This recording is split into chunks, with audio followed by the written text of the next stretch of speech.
Hello, MOBISEC hackers. So welcome back after the break. Today we're going to focus on vulnerability analysis and exploitation. So it's cool stuff. Let's get to it. So up to last time, we actually checked what an attacker would like to do. We explore mobile malware and things like this. And we basically list all the possible malicious behaviors that an attacker may want to do, under the assumption that an attacker already has arbitrary code execution and arbitrary privileges on the device of the user. So we didn't care about, oh, but how can the attacker, get access to the private files of the user? We just assumed the attacker would be able to do it. So we just listed the targets, what they would like to do, and more importantly, the why. And so we try to understand the incentives behind these actions. And in this class, we're going to move on and we're going to try to explore the how an attacker can actually do what she wants. So, for example, we're going to explore how can an attacker bypass security protections that are in place to avoid that an attacker is able to do whatever she likes to do. So this class is all about security vulnerabilities, try to characterize them, and try to understand what these are about, so that if you read about this in the news, you're able to form your own opinion on whether you should really pay attention to something, or maybe you can say this stuff is not very relevant. So in terms of security vulnerability, what is it? I'm using vulnerability and bug as interchangeably. A vulnerability or a bug is a weakness that allows an attacker to perform actions that were not meant to be possible, that has some negative security repercussions, and in a way that were not meant to be possible under the assumption that all the security defenses were in place. Okay. The aspect about negative security repercussion is not a necessary thing about the bug, but usually a relevant bug would allow an attacker to do something potentially negative. Okay, you could have bugs that are not exploitable. We're gonna discuss in a second what exploitable and exploitability means. But what I mean with this negative thing means that some bugs would allow an attacker or to do something that is very naive, or it doesn't cause any problem. These bugs exist, but we don't care much about them. Okay. The negative aspect kicks in when we talk about the security vulnerability or a security bug. So there are bugs that just are annoying, but they don't create any problem. When we talk about security bugs, usually there is some kind of a negative connotation in terms of actions that allow an attacker to be done. All right. So one very, very important part to understand is that not all vulnerabilities are the same. And the idea is that some vulnerabilities are much more important than others. And there are many aspects or multiple aspects to take into account when trying to understand what's more important than what. And there are a number of skills to acquire to be able to actually answer questions such as, oh, should I care about this more than about that, and so forth. So just a list of skills to acquire. First of all, you should be able to understand how to classify vulnerability and determine its severity. Okay. You should not rely on other people to tell you, this is bug X, and that's very important. You should really, really pay attention to it. By the end of this class, you should be able to say, let me check the details about this bug X. Let me investigate, a number of aspects, which we're going to explore today. And after this, you're going to be able to say, okay, that's an important bug. I should pay attention to it. The developer should fix it. Or, it's a minor bug and, it's not the end of the world. Another skill to acquire is that, again, you should be able to prioritize things. You should be able to say, I should fear vulnerability X, but I should not fear much vulnerability Y. And you should be able to understand and to think about something more complex, like, oh, I should not fear about vulnerability Z as long as this property applies. Okay, so as we're going to see, there are multiple aspects, and it's not just, you have two vulnerabilities. There is a classic scale, and then you can say this is for sure better or more important than others. There are many things to consider. And again, this class is all about this. Another example, of complex sentence you should be able to read, understand, and form yourself is something like, users of type A should fear vulnerability X, but users of type B shouldn't care much about this. Of course, this is a very generic and high-level example. We're going to define concrete examples of what users of type A means, or what a specific vulnerability may mean. But this is just to say there are these kind of trade-offs, and you know, considerations about different aspects that you should take into account. And again, this, like the last example, points out that given a vulnerability X is not just about whether vulnerability X is important or not. It also depends on what kind of users it is applying to. In this case, for example, I'm saying that there are some vulnerabilities that are potentially problematic for some kind of users, but maybe they're not as problematic to some kind of other users, okay? All right, and this brings me to a very, very, very, very important core concept of security in general. Again, this goes beyond mobile security. It's extremely important topic, and that's the threat model. There are people in the community that really don't take this threat model aspect into account when trying to evaluate a severity of the bug. So please don't do this mistake. It's an extremely important topic to understand. And this is a recording, but as you know, for MOBISEC students or for people on the internet, you can always reach me via email. So please feel free to ask me questions there if something is not clear. Okay, so again, key concept, threat model. What is it? So a threat model outlines what is assumed an attacker can do and what it cannot do. Okay, and there are some things I want to be explicit about. If I explicitly say I'm in this threat model where an attacker can do X, weaker requirements are implicitly included.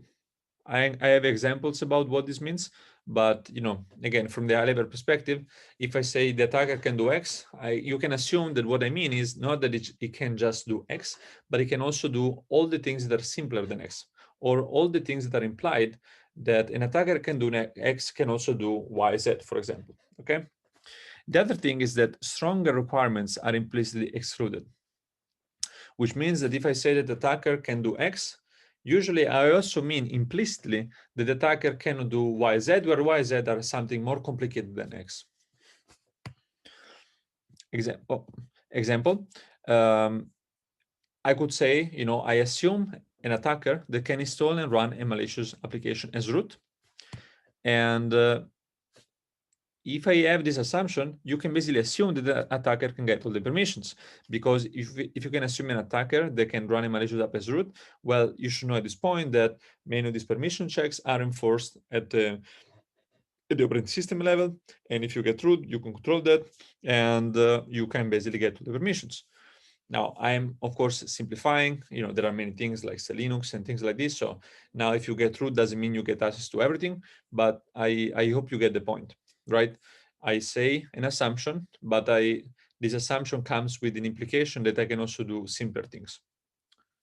Where simpler depends, of course, on the kind of assumption I'm making.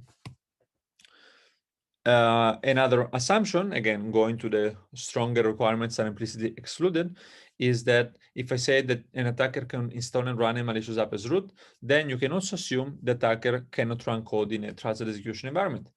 Because if this would be relevant for what I need to say, then I would say it. Okay, I wouldn't just say you can run stuff as root. I would also say you can run stuff as root, and you can also run stuff in a trusted execution environment. Or I could say, oh, the attacker can run stuff in a trusted execution environment, which also includes the fact that maybe the attacker can run stuff as root. Okay, so I hope this is clear. This threat model sometimes is referred to as the attacker model. So some people use this interchangeably. And again, the concept is the same. You're trying to write down the assumptions of what the attacker can do and what the attacker cannot do. Another thing I want to say is that when I say, for example, this example, attacker can install run a malicious app as root, what is specifically implicitly included and what is implicitly excluded, sometimes it's clear, sometimes it's not clear. If it's not super clear for you, just ask whoever person you're talking to, okay? So this is more, in many cases it's not very formalized, so it's more, English. And there are some aspects which may be more nuanced and more subtle. So if you are in doubt, ask the person you're talking to what it really means, or whether a specific thing is actually included in the thread model. This happens all the time when reviewing security papers, when sometimes they forget completely the thread model and they get rejected. Sometimes they say this is our thread model, but it's not clear from their explanation whether another aspect is included in the thread model or not.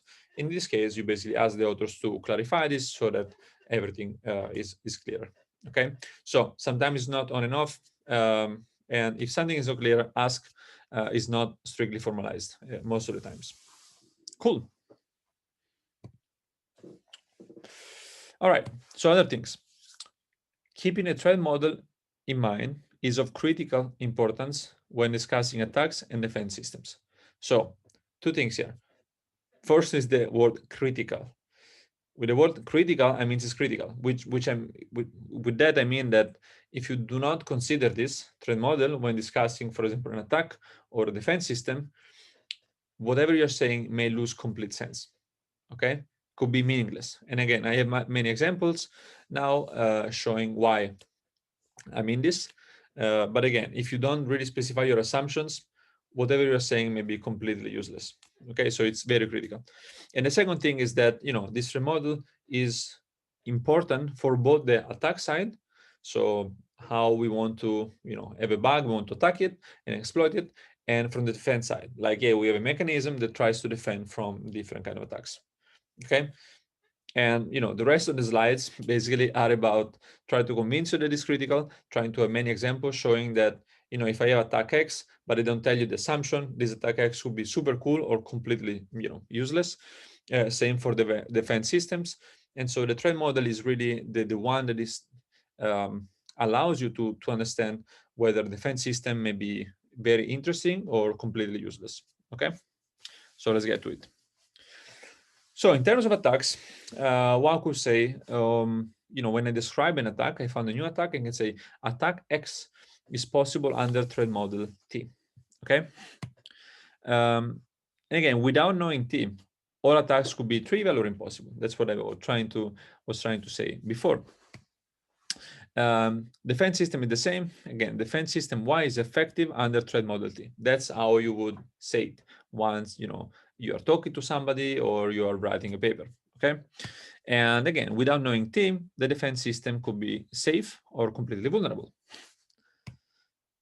So let's go a bit deeper on this threat model for attacks. Example. Let's say that I have an attack, and the attack is the following. Oh, I have an attack that allows me to write arbitrary files, assuming that I have code execution as a third-party app. Okay, cool. The fact is, as we know from all the security aspects that we covered so far, I, as an attacker, should not be able to write arbitrary files, assuming I have code execution as a third-party app. So if I have so the threat model here is I have code execution as a third-party app. Okay. Now we know from what we learned so far that if you have a third-party app, well, the third-party app should be able to write in the internal storage, so as private files. And if it gets the external storage permission, it should be able to write on the SD card. But it should not be able to write arbitrary files around the file system. So the fact that I should not be able to do this makes this attack quite interesting. Okay. Another example would be I can write arbitrary files assuming I have root access.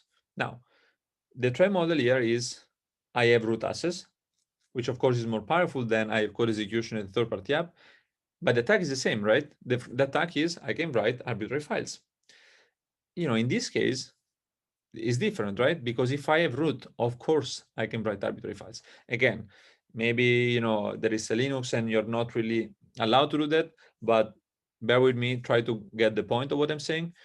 That, depending on the assumption, the same attack could be very interesting, or in this case, quite useless, because maybe if you have root, of course, you can write arbitrary files. Okay.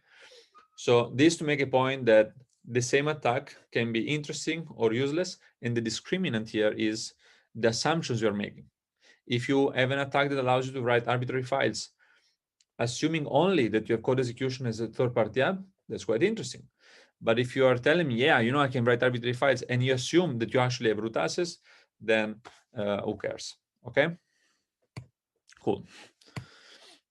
So a rule of thumb to judge usefulness of a new attack is the following. You know, if assuming thread model T, you knew how to achieve the goal of the attack already without using the new info provided by the you know, by the attack, then it's not interesting. Okay, so in the case before, if I have arbitrary code as a third-party app, I wouldn't know how to write arbitrary files. But if I'm root, then I know how to write arbitrary files. And again, that's the rule of thumb to decide whether an attack is interesting or not. Another example is assuming root attacker, then I can read private app files. Okay. Of course, if you're root attacker, you can read private app files. That's not very interesting. There are exceptions, so don't try to be too strict. This, again, is a rule of thumb. If the new attack shows a completely new technique, then it could still be interesting, okay?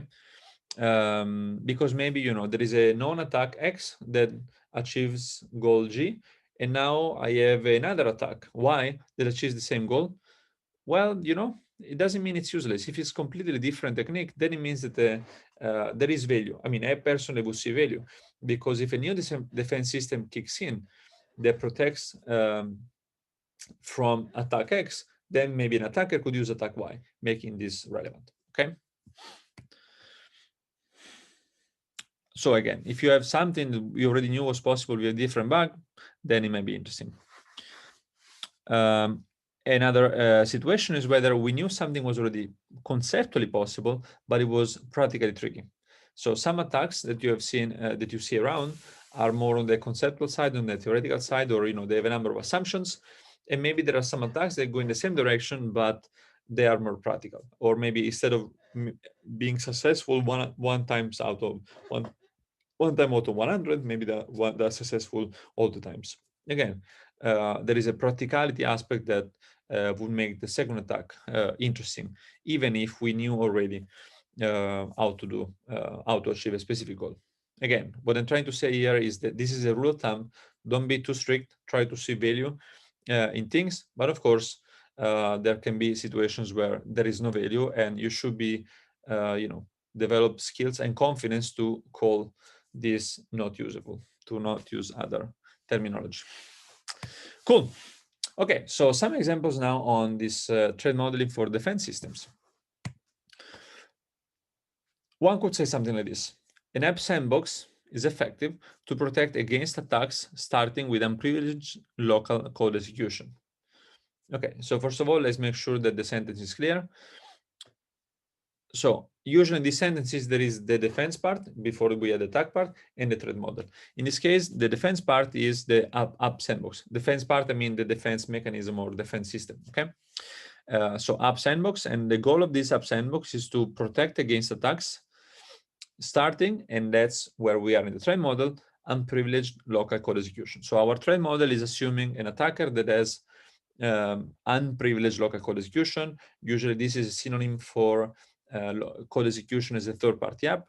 And yes, I would say that the app sandbox is effective to protect against this, because if you have a third-party app, then this third-party app cannot do much. It cannot really, you know, communicate much with other applications. You cannot read files from other applications and so forth. And this is thanks to the app sandbox system. However, an app sandbox system is useless when the attacker is root. Again, this is the same, you know, analogous situation that we see for an attack. We have the same defense system, so the app sandbox in both cases, but depending on the threat model, it could be useful or completely useless. So app sandbox in threat model, unprivileged local code execution, great. But if you consider the app sandbox and the threat model is the attacker is root, then it's not very useful anymore. Another thing to say here is that a defense system may not be able to protect from all attackers, but if it protects from frequent threat models, then it's useful nonetheless. For example, we have just seen here that the app sandbox cannot protect from a root attacker. Still, it is somehow useful, right? And why do we feel it's useful? Well, because this app sandbox is actually useful when we have unprivileged code, local code execution. And there are many situations where the attacker actually just has unprivileged local code execution. And since this is effective against a frequent situation, like unprivileged local code execution, then we say, hey, this stuff is actually useful. So it may make sense to add complexity to the system to implement it so that we protect from this specific case. And here you're starting to see something like, oh, this is useful because it protects from a frequent threat model. And this is where I want to go next. Not all threat models are the same, and we should be able to understand if some assumptions are reasonable or not. Before going to this, a bit more about this, the rule of thumb, or more about this threat modeling for defense systems. The idea here is that if a defense system does not restrict anything that an attacker could do without it in any scenario, then it's useless. Okay, because if I put some defense system that says, oh, you cannot you cannot write files that are called PEPA, it's a defense system because now the attacker cannot do this. Who cares? Okay, an attacker can do many other things. He can do all the bad things that an attacker could do. He can do this with or without the system, so it's useless. An example. Again, that's a subtle example, and many people online fail to recognize that this is useless.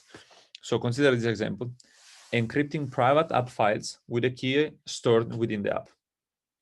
Okay, so we basically take the application. So that's a defense system. Okay, we take an app, and then the app writes some files in the private folder, and we want them to be encrypted because we want to be more secure. And so what do? We encrypt them, and we encrypt them with a key that is stored somewhere within the application. Okay, so let's try to think about this. Let's try to understand whether this defense system actually makes sense or not.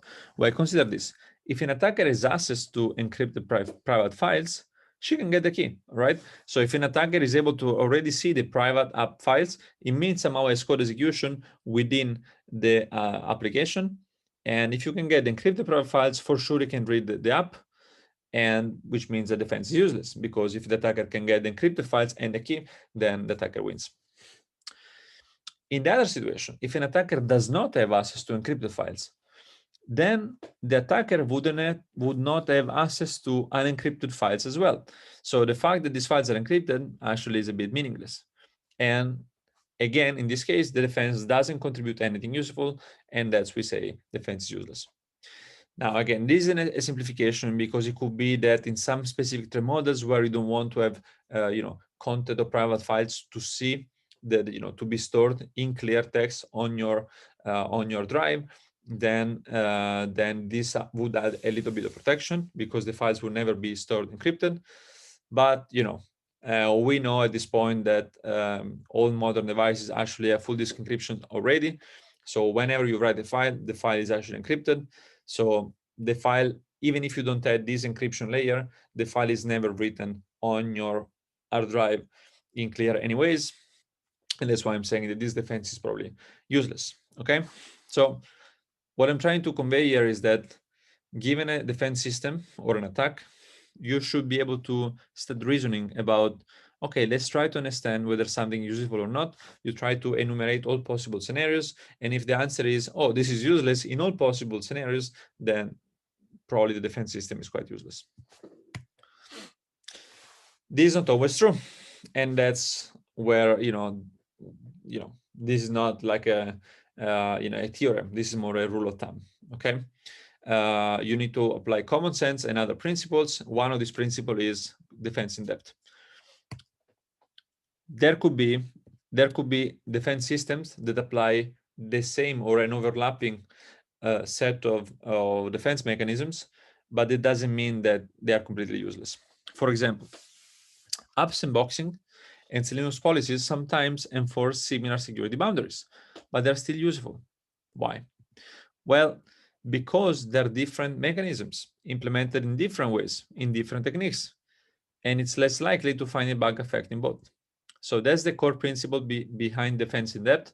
In theory, you can do many things with app sandboxing, and if you trust fully app sandboxing, maybe you can avoid to put specific Linux policies in some places because you already have apps unboxing. But if adding special Linux policies doesn't require you much, problems in terms of overhead, in terms of complexity, and so forth, well, it may be worth to actually put it. Because if there is a bug somewhere and you came pass apps unboxing, then maybe Linux policies are able to save you. Okay, so here the value doesn't come from the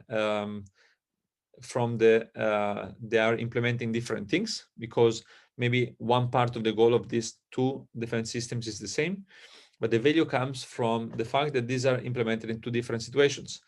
And this, rephrased, you could say that, Linux policy is useful because under the threat model of apps unboxing is vulnerable, then I still protect you. You could say the same for for the other thing. You could say, yeah, we actually like apps unboxing because if there is a bug in the Linux policy implementation, then we're still safe. Okay, so try to keep this into mind before judging something as completely useless. Cool. So now going forwards with actual threat models, there are many possible threat models, but some of them are useful, some of them are not. And again, threat model here is not about attacks, it's not about defense, it's about the assumptions we have. Let's have some examples. If a threat model describes frequent scenarios, then we could say it's useful. What does frequent mean? Well, it means that it comes up often when discussing about potential attackers. So a frequent scenario could be, for example, that the attacker, I assume an attacker that can run unprivileged code, as a third-party app. This comes up quite often because if you install a malicious app, you already satisfy this assumption. Okay. Another assumption could be the attacker is root on your phone.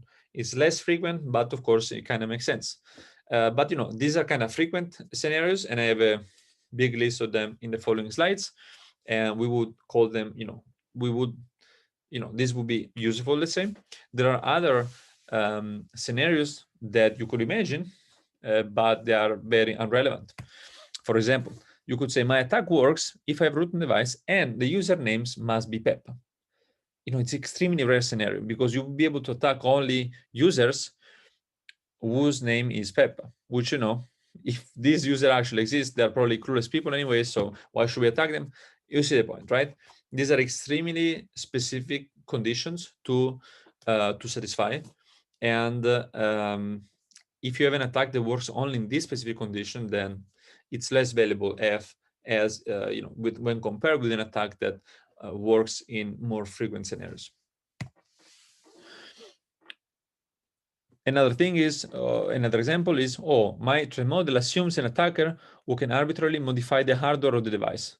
Again, it's not very reasonable assumption, and thus we would say is not very useful. Okay. Pay attention. Even though they're not very useful, they're valid nonetheless. So it's not that the threat model is wrong or correct. A threat model is literally a list of assumptions. Now, it could be that threat model is completely bogus, which means that maybe you have a threat model that is conflicting. Maybe you have a threat model assuming X and Y, and this cannot be satisfied both at the same time. But if you have a reasonable person you're talking to, worst case, you have a threat model that is very, very constraining, but you cannot tell him or tell her, this threat model is wrong. It doesn't make any sense. What you could say her though is, sure, this threat model is valid, it's okay, but it's extremely rare, it's not very relevant in the, in the world, how the world works. So I would say it's not very useful. Okay. But again, doesn't mean that the model is wrong. That's very important. Okay, so I kept saying frequent threat models. Now let's get to it. Let's see some examples. So a one class of threat models is you have a malicious app on the victim's device and then you can have a number of things. You can say, I assume an app that can get arbitrary permissions. I assume an app that can get permission X and Y. Again, these are alternative options you could have. Or I assume an app that can run on the device, but it doesn't acquire any permission. Okay. So, wow, if you're an attack that does not require any permission, interesting. It's more relevant, it's more interesting than an attack that runs when assuming that you have a specific permission. Again, you can go even more fine-grained. Let's say that you have permission, the attack requires a permission X and Y. Well, depending on the type of permission, the threat model could be less or more relevant, or the attack you have may be more or less risky. For example, if a permission that you require is normal, then it's much easier for an attacker to get it with respect to an app that requires a permission that is dangerous. Why? Because at this point you should know for a dangerous permission there is some kind of a pop-up that the user needs to get through it. So again, when there are papers saying, I assume an app that can get a permission, try to ask yourself how easy it is for an attacker to actually get permission X. Again, if you need to require the user to actually accept the permission, then of course it's more complicated with respect to a normal permission where you just put in the Android manifest and somehow you get it. And another thing is, ask yourself, how feasible is this attack to pull off? Should we be concerned or not? Okay. So again, is not math, is not formal. It's you should develop skills to try to keep all these items and all these aspects into account when deciding whether you should really care about an attack or you should really respect the defense system.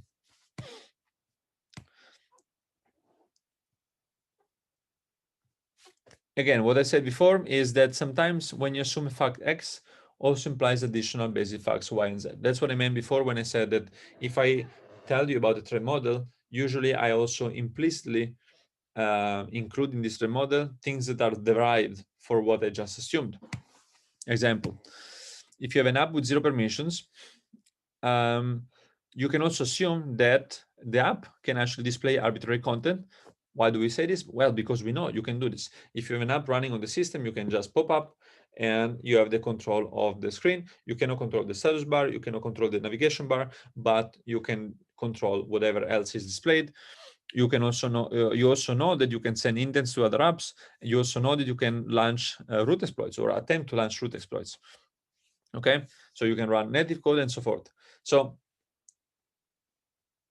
of course, I don't need to specifically explicitly list all these things. That's where your Android security knowledge kicks in and saying, okay, an app with 0 permission, okay, sure, the threat model specifically said the app is 0 permission, but you also know that an app with 0 permission is also able to do 1, 2, 3, and so forth. Okay, if the paper is well written, or if the person that you're talking to is, very, very clear, usually if there is some kind of an implication that is not that obvious, it's going to tell you. So you can say, I assume an app with 0 permission, and then it's going to tell you, well, from this, we know that an app with 0 permission can also do this specific thing that maybe you didn't think about. And of course, if this aspect is relevant for the attack is going to present, this kind of a discussion, this kind of a being explicit is, is very welcome and makes everything more understanding. But in terms of specifying the threat model, is not strictly needed. So, okay, let me rephrase what I just said. So when somebody mentions a threat model, there are a number of implications, okay? And these implications could be made explicit just to make the conversation easier to follow. But if these implications are not explicitly mentioned, doesn't mean the threat model is not complete. Okay, threat model is just a list of assumptions, then you can derive different things. Okay, cool. Okay, so another example is, okay, let's consider an attacker with code execution in the kernel. We can say an attacker with code execution in the kernel can invoke arbitrary syscalls. Okay, so again, I could say the threat model is attacker with code execution in the kernel, and then you should be able to understand, given your previous knowledge of Android security, that if you have code execution in the kernel, then you can invoke arbitrary syscalls. Okay, again, I don't need to specifically say this. You need to somehow get it. All right, other common threat models. Another threat model could be the attacker knows the victim's phone number. And this is more common than you may think. If the attacker knows about the phone number, then you can implicitly know that the attacker could call the victim, it could send her text messages or MMS and so forth. And there are some bugs that could be triggered just by, for example, sending an MMS. That's why this threat model is actually relevant. Again, another example about this knowing the victim's phone number, it means that you know maybe the WhatsApp number or the Signal number. There are a number of things that could be derived from knowing a victim's phone number. Another example of threat model is an attacker can lure the victim to visit an arbitrary URL. And again, there are many ways to achieve this. It could be that I have you on WhatsApp, I send you an SMS or I send you an email, and you open the email with your Gmail app on your phone, and then maybe there is an attack that starts with you clicking on a specific URL. Okay, so that's another assumption. And again, the assumption doesn't usually tell you how you could achieve this. It's it's an assumption, and then you usually know which are the ways that you can achieve this specific assumption, or you can fulfill this specific assumption. And given the practicality of the different ways to fulfill this assumption, then okay, this assumption is legitimate or is practical and so forth. For example, to convince a user to visit a URL, I could go and assume that an app is using HTTP traffic. So if an app is using HTTP traffic, maybe the attacker can do man in the middle there and inject some kind of a JavaScript that does kind of a redirect to a specific URL, or you can assume that I can lure the user to click on a link. So given an assumption, there may be different ways to achieve and fulfill this assumption, but the details of this matter less when discussing about how relevant an attack or a defense system is. Again, in this case, the URL could then host a malicious website that can attempt to exploit the bugs in the web browser. That's more the use case for these kind of assumptions. All right, others. Another threat model could be the attacker is on the same network of the victim. And again, from this, you have a number of implications, which is the attacker can do network man in the middle. The usual goal is to do sniffing or to hijack the HTTP traffic. And the net effect sometimes overlaps with the visit malicious URL, in the sense that you could use network man in the middle to implement the visit malicious URL scenario. Because if you have HTTP traffic, then you can inject your custom HTML or your custom malicious payload, and the attacker wins. Okay, so what I'm trying to discuss here is a list of threat models, but it doesn't mean that these threat models are all completely independent from each other. They could be complementary, but they could be a little bit overlapping. Okay, and depending on from the specific attack or defense you are dealing with, then you one threat model could be more relevant than the other one. Again, there's more the detail about how you could exploit a man in the middle with HTTP to fulfill the visit malicious URL. Okay, cool. Another one. An attacker can run code as a privileged user, as a root, or as a system user. Another one. An attacker can run code in the kernel, or an attacker can run code in a trusted app in the secure world, in the secure world user space. Or an attacker can run code as within the trusted execution environment operating system, or an attacker can run code within the basement processor. So again, these are just a list of things, and you see we're going towards more and more difficult threat models or assumptions to fulfill. But these are all valid, and there are some attacks that assume you are able to do this. For example, attacks that are able to, they assume that you can run code in a trusted app. Of course, these attacks are not very practical because it's very difficult to get access to a trusted application. And so you would prefer attacks that need to satisfy weaker assumptions. In terms of defense systems, we want the opposite. If you have a defense system that is still effective, even if an attacker can run code in a trusted app, then wow, great job. It means it's a really, really good defense. And again, if you have, that's what I'm trying to say, that for the defense, we want a defense. So we prefer a defense that is strong even under very strong assumptions, such as an attacker that can run code in trusted app. For the attacks, we prefer attacks that are successful even under very weak assumptions, which is an attacker cannot do much or doesn't have much privilege, and still the attacker can win. Okay. So again, there are a number of things. Some of these are more relevant than others. Some of these are more practical than others. And it's up to you to understand whether an attack is interesting or not, depending on these assumptions. Another example is the attacker's physical access to the device. That's more practical than what you think, in a sense that all these attacks usually are the software space, or the user installed an application, or the user is on the same network. Here we're talking about different things, and it could be a friend that steals your phone, or it could be that when you go to a country and then at the immigration office, they actually ask the phone, and then now the attacker actually has access to your physical, has physical access to your phone.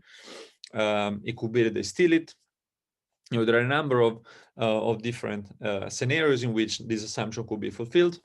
And again, it's a completely different attacker than what maybe most users would be scared about, like, oh, a malicious app.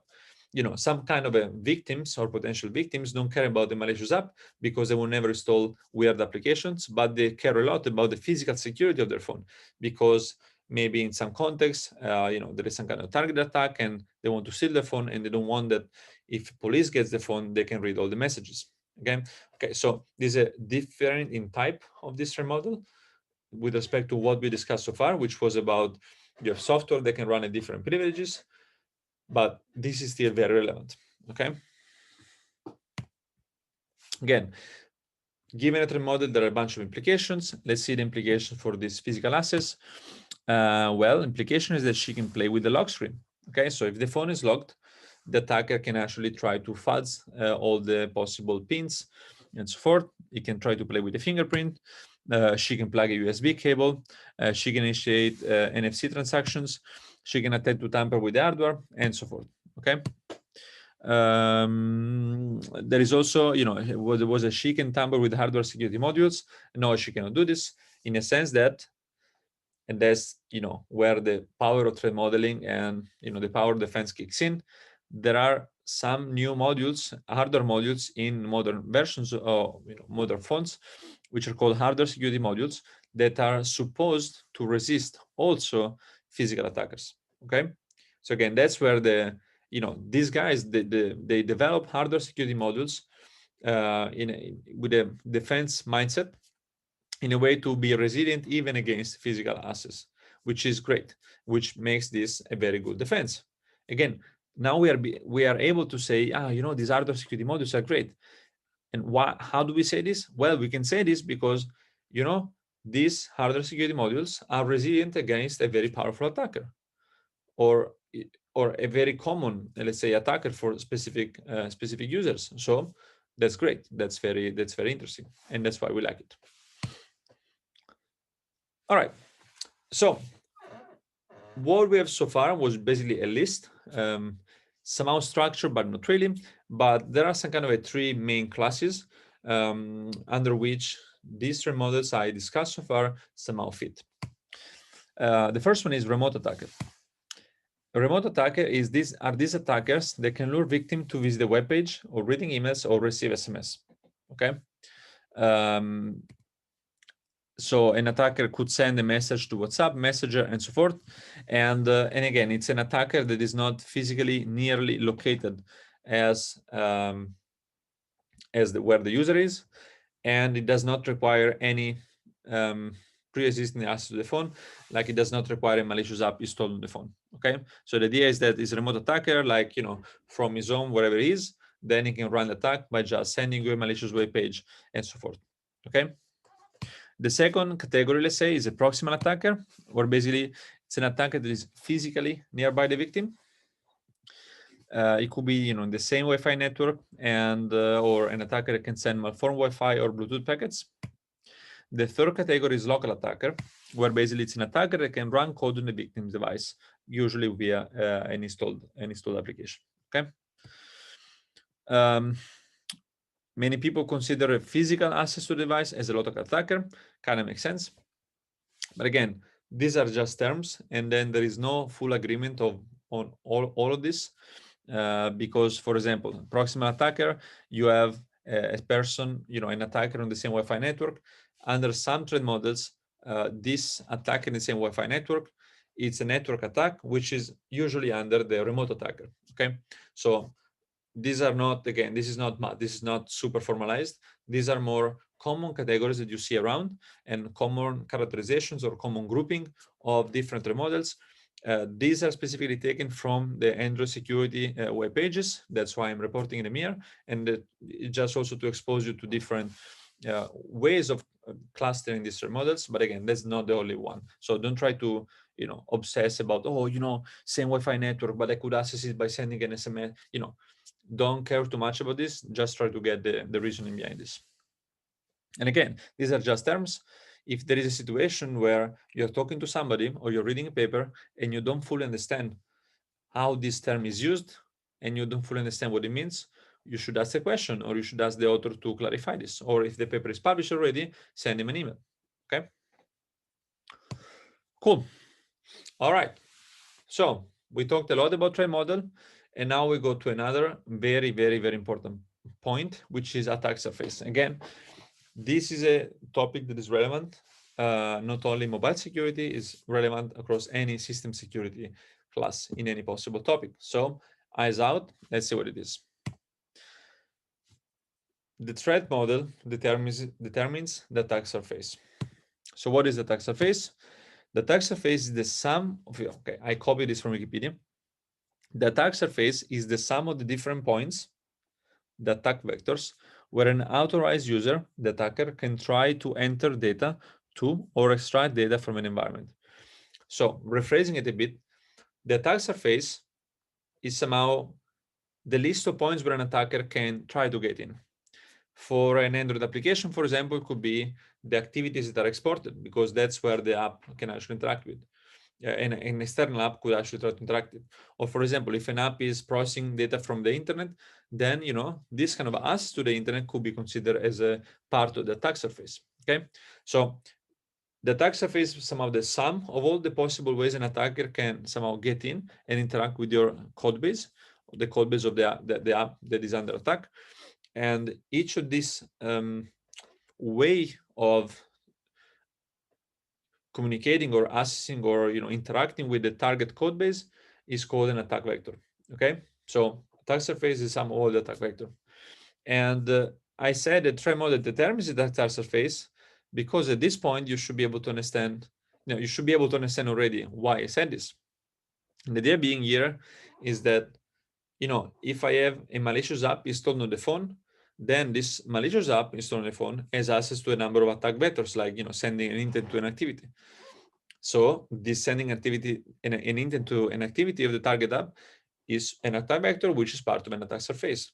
But if the threat model doesn't assume that the malicious, the malware, the attacker has an untrusted app on the phone, but is a remote attacker, then this access, this attack vector is not there anymore.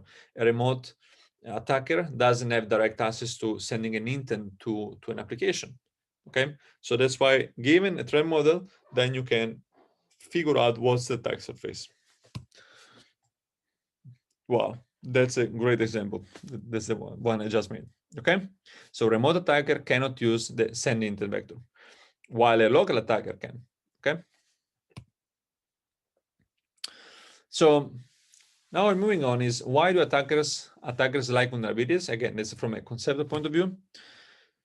Because usually there is a gap between the threat model and what the attacker wants to do. And what I mean is the following, or basically, there is a bunch of threat model and assumptions, okay? And usually that's the attacker wants to do X, Y, Z, but usually under this threat model, the attacker cannot do what he wants to do. For example, under the threat model of the app, the malicious app as unprivileged code execution on the phone, this application would not be able to read all the private files of all the other of all the other applications, which is maybe what the attacker wants to do. Well, there is a technical gap between, again, trend model and what the attacker wants to do, and somehow security vulnerabilities allow an attacker to go from the trend model, from the assumptions, to what the attacker wants to do. So, for example, again, trend model of the attacker is unprivileged local code execution, which means he has some malicious app installed, but in theory, from what we know from Android security, you should not be able to read private files of all the other applications, which is maybe the goal of the attacker. Well, maybe if you find a bug or a security vulnerability that allow you to read all the private files of all other applications, bam, we got it, right? We went from an assumption to that in theory prevents you to read all the files to a new place in the in the technical, let's say, axis, where now we can read files from all the applications. So the security bugs are important and are loved by the attackers for this reason. They allow you to do things you were not supposed to do. And the idea here is that, again, to generalize a bit more, is that vulnerabilities allow attackers to move from one threat model to another, more advantaged ones. Okay, so it's important here to understand that what the attacker wants to do may not be the end goal. It could be that the attacker wants to do something, and this requires many different steps, let's say. But the idea here is that a bug would allow you to go, for example, from a remote attacker threat model, to a local attacker threat model. So, for example, by sending an SMS, so we have a remote attacker threat model where the attacker can only send SMS. Now, basically, by sending a malicious SMS, now you can get code execution on the phone as an unprivileged application. Great. We just move from the remote attacker to a local attacker, and maybe from a local attacker we can launch other parts of the exploits, or to do maybe privilege escalation to get root and things like this. But again, the idea is that bugs allow you to go from a threat model X to threat model Y. Okay, so next thing I want to discuss today is how to characterize vulnerabilities. We discussed about threat models and attack surface and different assumptions. And now I would like to discuss, given a vulnerability, what are the aspects that really we should keep into account before saying this is important vulnerability or this is not. First of all, is the type of vulnerability. There are some recurring themes, recurring trends. So the type of what kind of bug aspect is very important. And there are some high-level type categories, and usually you see, acronyms like this: EOP, ERC, very cool. The OSID, we are going to explore them today. So EOP stands for elevation of privilege. What it means? Bunch of examples. You have an attacker with code execution within an app sandbox, and now you can get system user, or you can get root. Somehow we had privilege X, and with this attack or with this bug, we're able to elevate our privilege to a more powerful place, such as system user as root. Another example is an attacker with code execution within the app sandbox can now write arbitrary files. So it's not just about, you're running as an unprivileged user and now you're running as root. It's more in terms of capability. If you go from your sandbox to write arbitrary file, it means you're now able to do something you're not supposed to be able to do. And somehow you're, if you have a bug that allows you to do this, you can use this bug to elevate your privilege on the system. Again, this does not translate to you're running code with a different user, but it could be you're doing something you're not supposed to do. Another example, attacker with root code execution now can maybe run code in a trusted app or in trusted execution environment. This is more trivial to understand. From root, we execute code in the secure world. Very cool. And one could think about this, what I mentioned before about the remote attacker to local attacker as let's say, one type of elevation of privilege. This usually goes under another name, remote code execution. But again, this is to stress that this is not well formalized. This is more what people agreed that these terms mean. Usually this remote attacker to local attacker is not EOP, but you could argue that it is, okay? Because somehow you're, you're just sending an SMS, and now you have the privilege to run in code as the SMS application. So you could see this way. But again, that's not the most traditional way of thinking about this. So again, once you see AOP, try to understand what kind of stuff you are talking about. These are terms, and there is no full formalization about what these terms actually mean. But it's a fairly common, shared understanding in the community. So if you see AOP, usually it's more about, from unprivileged to root and things like this. Again, focusing on this remote attacker to local attacker, this is a very important case. And again, you could argue it's elevation of privilege, but usually goes, it's so important and so common, unfortunately, that it has its own label, which is remote code execution, or RC. These are some of the most powerful bugs. And, if you have an RC, usually you're higher up in terms of how critical the bug is. And the idea is to translate you to go from, the victim visits the web page to, or receives an SMS to actually doing code execution. Again, the code execution may be constrained, but it's a powerful first step. So if I have an attack that allows me to, you visit the web page and then Chrome gets the page and then you exploit the bug in Chrome, and then somehow you are able to run code within the Chrome sandbox, it's pretty good. It's not arbitrary code execution maybe because you're still in the Chrome sandbox, but it's the first step, okay?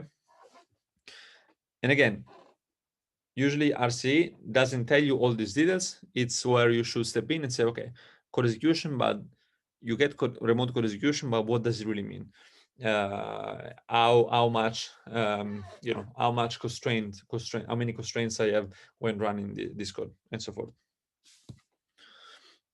The other interesting thing is that vulnerabilities can be chained. Nothing prevents you to chain a RC with the EOP, where basically from, you send a malicious web page, or, you convince the user to access a malicious web page, you exploit the bug, and now you have code execution within the Chrome sandbox. And maybe you find now a bug in the Chrome sandbox allows you to jump out.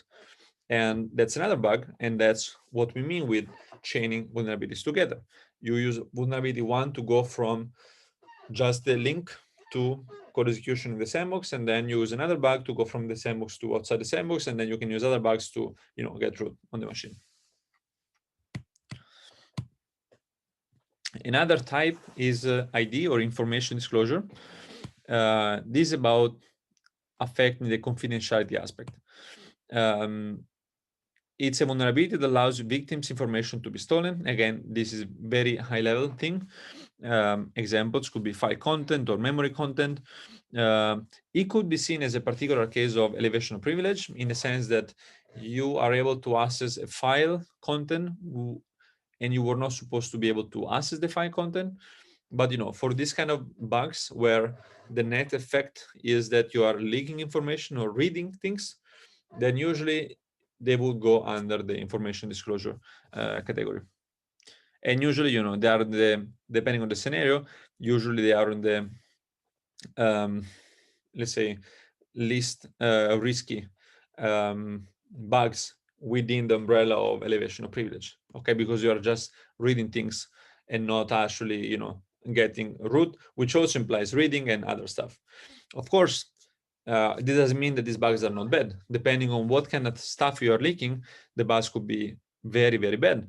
For example, imagine a bug in WhatsApp that I send you a WhatsApp message, and now I can read all your other messages with all the other persons you are talking to.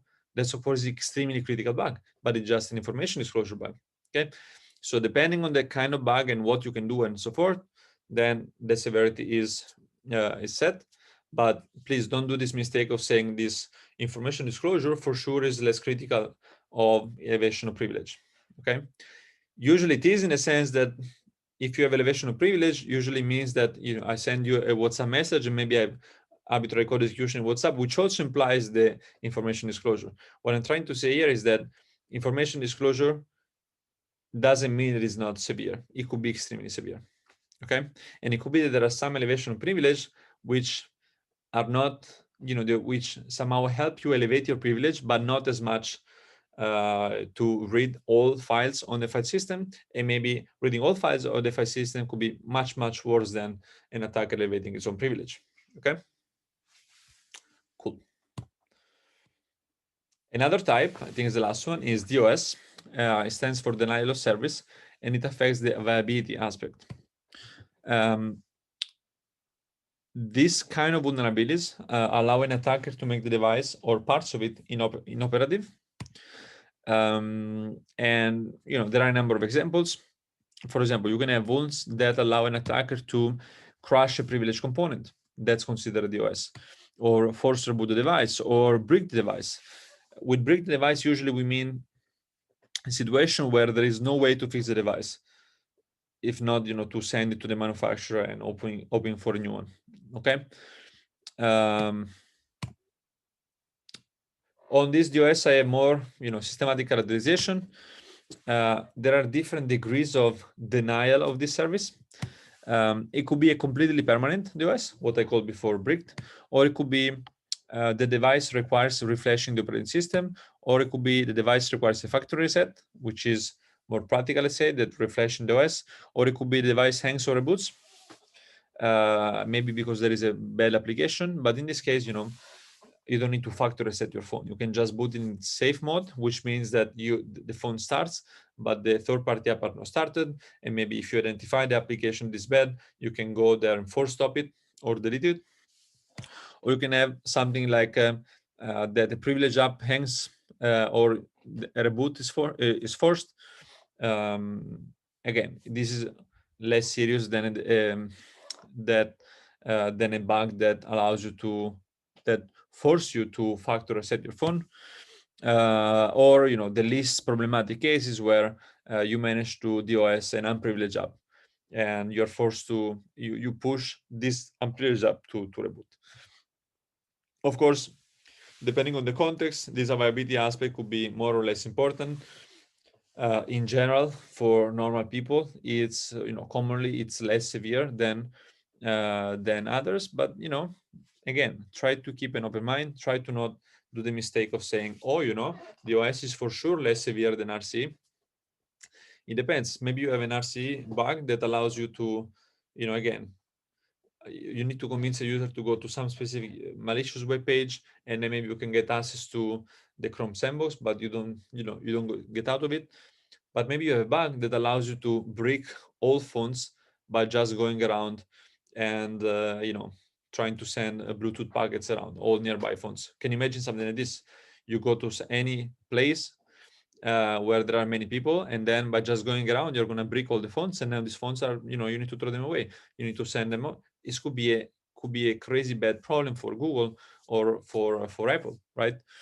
So again, depending on the severity, depending on the consequences, depending on the practicality of these attacks, you could have scenarios where DOS could be worse than elevation of privilege or other bugs. Okay, cool. All right, so another aspect is the where. Vulnerabilities are more or less important depending on which device, hardware or software component is affected. So the where is the bug, okay? So far we discussed the type, so if it's a remote code execution, EOP, and so forth, but the where is also very, very, very important. So depending on the where, it could be the vulnerability may allow you for the privileged code execution, or the vulnerability may be easier to reach. And I have some examples. If you have a bug in an operating system media library or the network stack or Linux enforcements or secure boot, these are different degrees of how easy it is to reach these specific components. And again, depending on the where, the attack surface could change, in a sense that if the bug is in the media library, well, if I send you an MMS, or if you send you some message on WhatsApp that has some image, then usually the media library of the operating system is used, which means an attacker will be able to trigger this specific component where maybe the bug is, okay? So maybe if there is a bug in some other component that is not triggerable by just a remote attacker, then maybe it's not the big of a deal. So depending on where the bug is, again, considering the safe type of bug, depending on where the bug is, then you can have more or less problems. Other examples could be, if the bug is in system apps or in apps that are, with the component that is network related or intent related or resource related. Again, if it's intent related and you have a remote attacker, no big deal. If it's intent related but you have a local attacker, then it's a big deal because maybe a local attacker has access to this attack vector. Okay. Again, so there is some kind of the type of bug and the where and the attack surface and the threat model. All these things are intertwined. And I'm trying my best trying to convey all these different aspects, and it's your job to learn the skill of saying, this bug is relevant because it's relevant under this threat model. This threat model is one of the frequent ones and it's very practical. And under this threat model, that there is this attack surface, and maybe this bug is reachable from this attack surface, so I should take this into account. Okay, so my goal is of providing so many examples is to convey how to do this kind of a method process. Again, there are a number of relevant process types. This is according to Google documentation. What you could find online usually is something like this. You could have a bug in a constraint process. Constraint process, it's a process that is even more limited than normal application. There are some parts of code in Android that are run as a constraint process and not as a normal application. Then you can have an unprivileged process. This is basically a third-party app. You could have a bug in a privileged process or in a trusted computer base, TCB, which is usually the part that implements maybe the trusted operating system, trusted execution environment, and so forth. Again, depending on the scenario you're in, the TCB could be the kernel, or the part that has the capabilities to load scripts into a kernel component, or the basement. Could be kernel equivalent user services. It could be the bootloader, trusted execution environment, and so forth. Okay, so again, these are things specific from the Android list. It doesn't mean this is the definitive list of potential where the bug is, but I hope you understand that depending on where the bug is, you can have more or less problems. Again, if you find a bug in a constraint process, sure, let's say that you can get code execution through this bug in a constraint process. Oh my God, it's not the end of the world, because you are, after all, the attacker now has code execution, but within a constraint process. However, if the attacker has the same bug, but this bug is in a privileged process, then of course the attacker gains more privilege. Or if it's in a bootloader, then the attacker can do damage there. It's more difficult to update. There are all these things to keep in mind. There are two aspects of the where to keep into account. In which component is the bug? Again, is the component privilege? Again, here is another kind of a systematization that tries to split the two components you should keep in mind. And in which part of such component is the bug? In a sense that before we had this, which component is the bug, in a sense that how privileged it is, constraint, normal, privilege, and so forth. But the important part here is in which part of this component the bug is. And, is this bug in the input processing? Or, can the attacker reach it? There are some bugs in privileged processes that are not reachable by an attacker, which means they're not exploitable. The attacker can't really get there, which means, sure, you should fix it, but it's not the end of the world. But there are some bugs that in some parts of the components that the attacker can reach. And these, of course, are more problematic. So usually some of the bugs that are reachable is, for example, input processing. Input processing, by definition, accepts inputs from something else. If this something else can be controlled by an attacker, then, of course, you should pay more attention. And the final question usually is, can the attacker reach it? If it's input processing, doesn't mean the attacker can reach it, because maybe this component accepts input only from a trusted part and not from the attacker. So in this case, sure, it's a bug in the input processing, but it's not the end of the world. So usually the really important question to answer is, can the attacker reach it? Is this bug reachable, considering the attack surface? Considering the attack surface the attacker has, is the bug reachable? If yes, great, sense for the attacker, great, you can reach it. If not, no matter what the bug is, it may be useless. Okay, it could be not exploitable. You should fix it, I guess so, sure, but again, it's not the end of the world.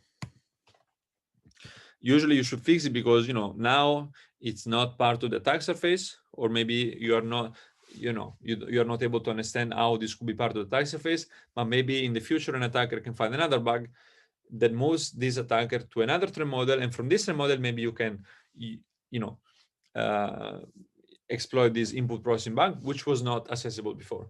So usually it's good practice to actually fix these bugs, even if as of now they could not, they may be not exploitable. And the combination of type and where is what determines the severity and relevance of the bug. Okay, so these are both important and you should keep them in mind. And so usually the severity is assigned depending on how easy it is to exploit and how much powerful it is. And again, some words about vulnerability exploitation. Exploitation is the process of taking advantage, or, you know, say exploiting a vulnerability so that an attacker can perform unintended actions. Okay, so again, some bugs could, you know, may be exploited only by specific attackers.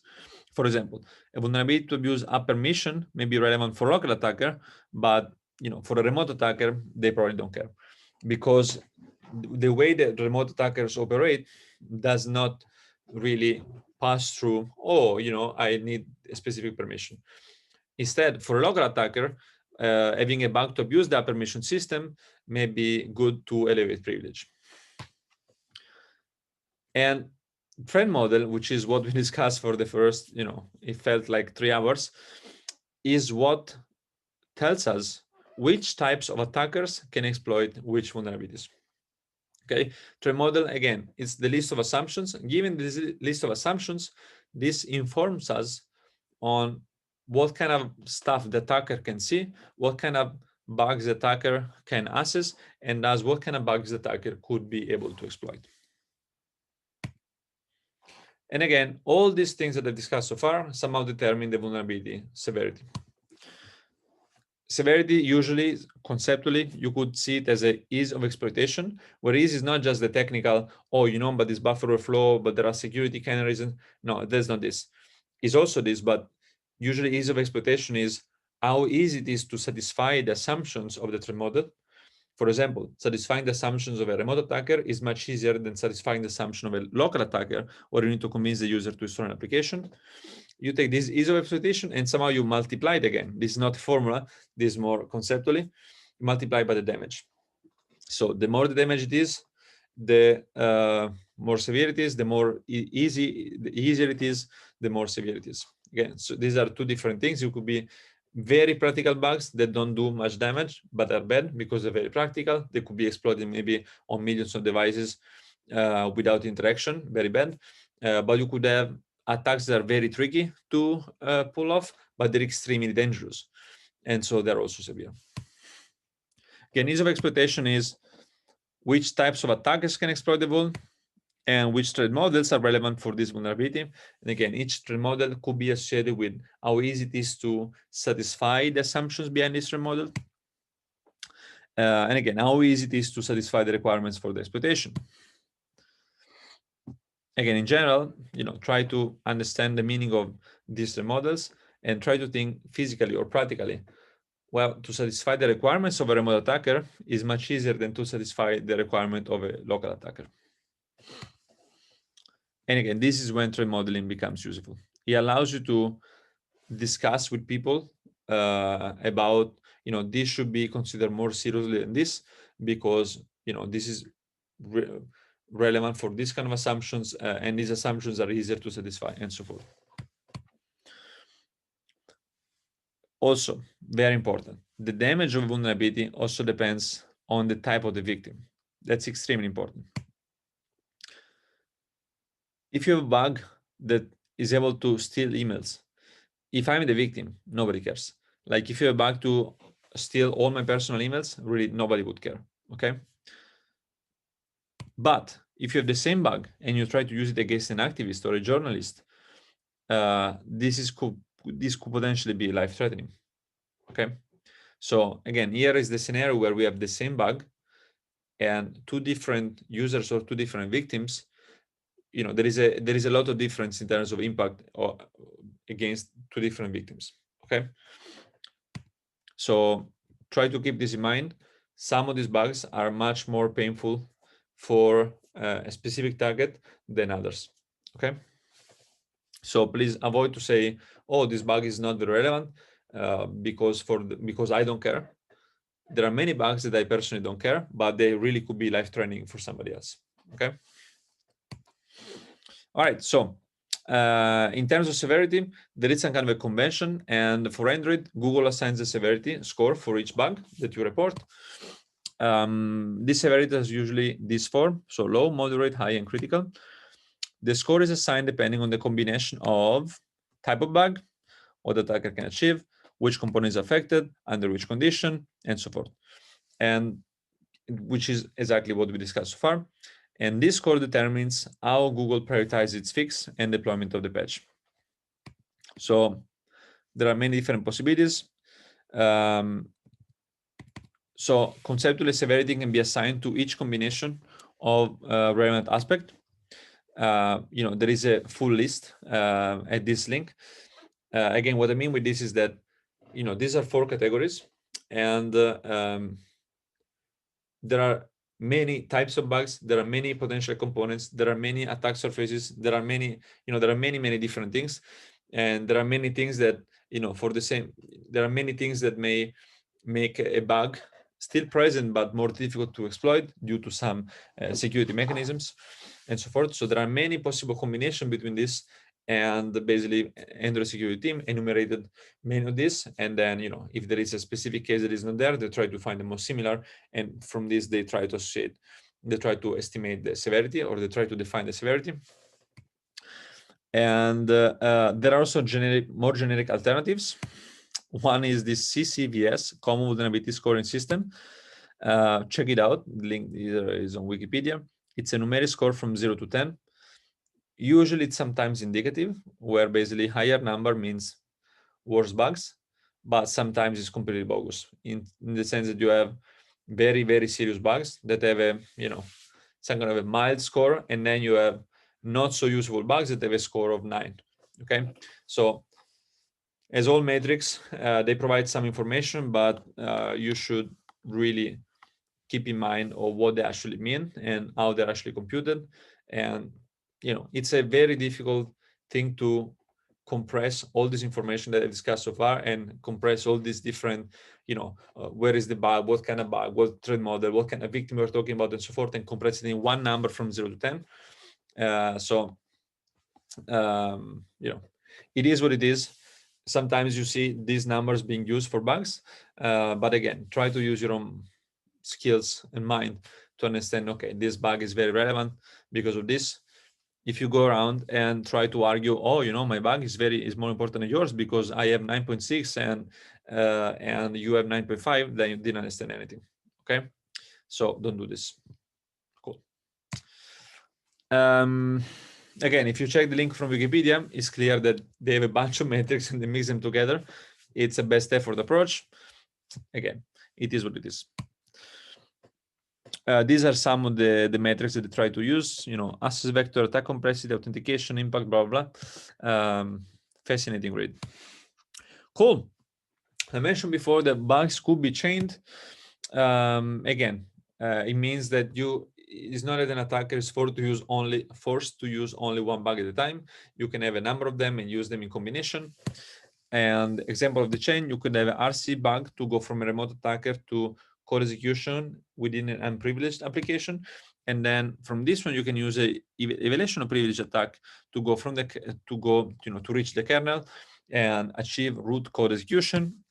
And from this you can have another elevation of privilege bug that allows you to interact with the from the root code execution. You can interact with the trusted execution environment interface, which is only visible by root, and somehow get code execution access to the trusted execution environment. Okay, so again, there are, of course, these chains are very, very rare, but they did exist in the past.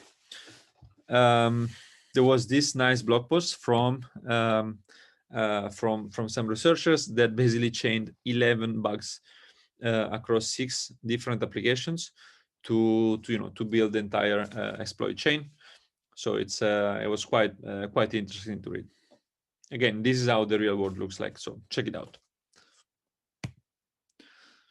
Again, this net effect was to have a remote attacker can install and run arbitrary APK. So from just, I think, the attacker visits a link, then they would have a malicious app installed. So this would be the first item on this list that I had.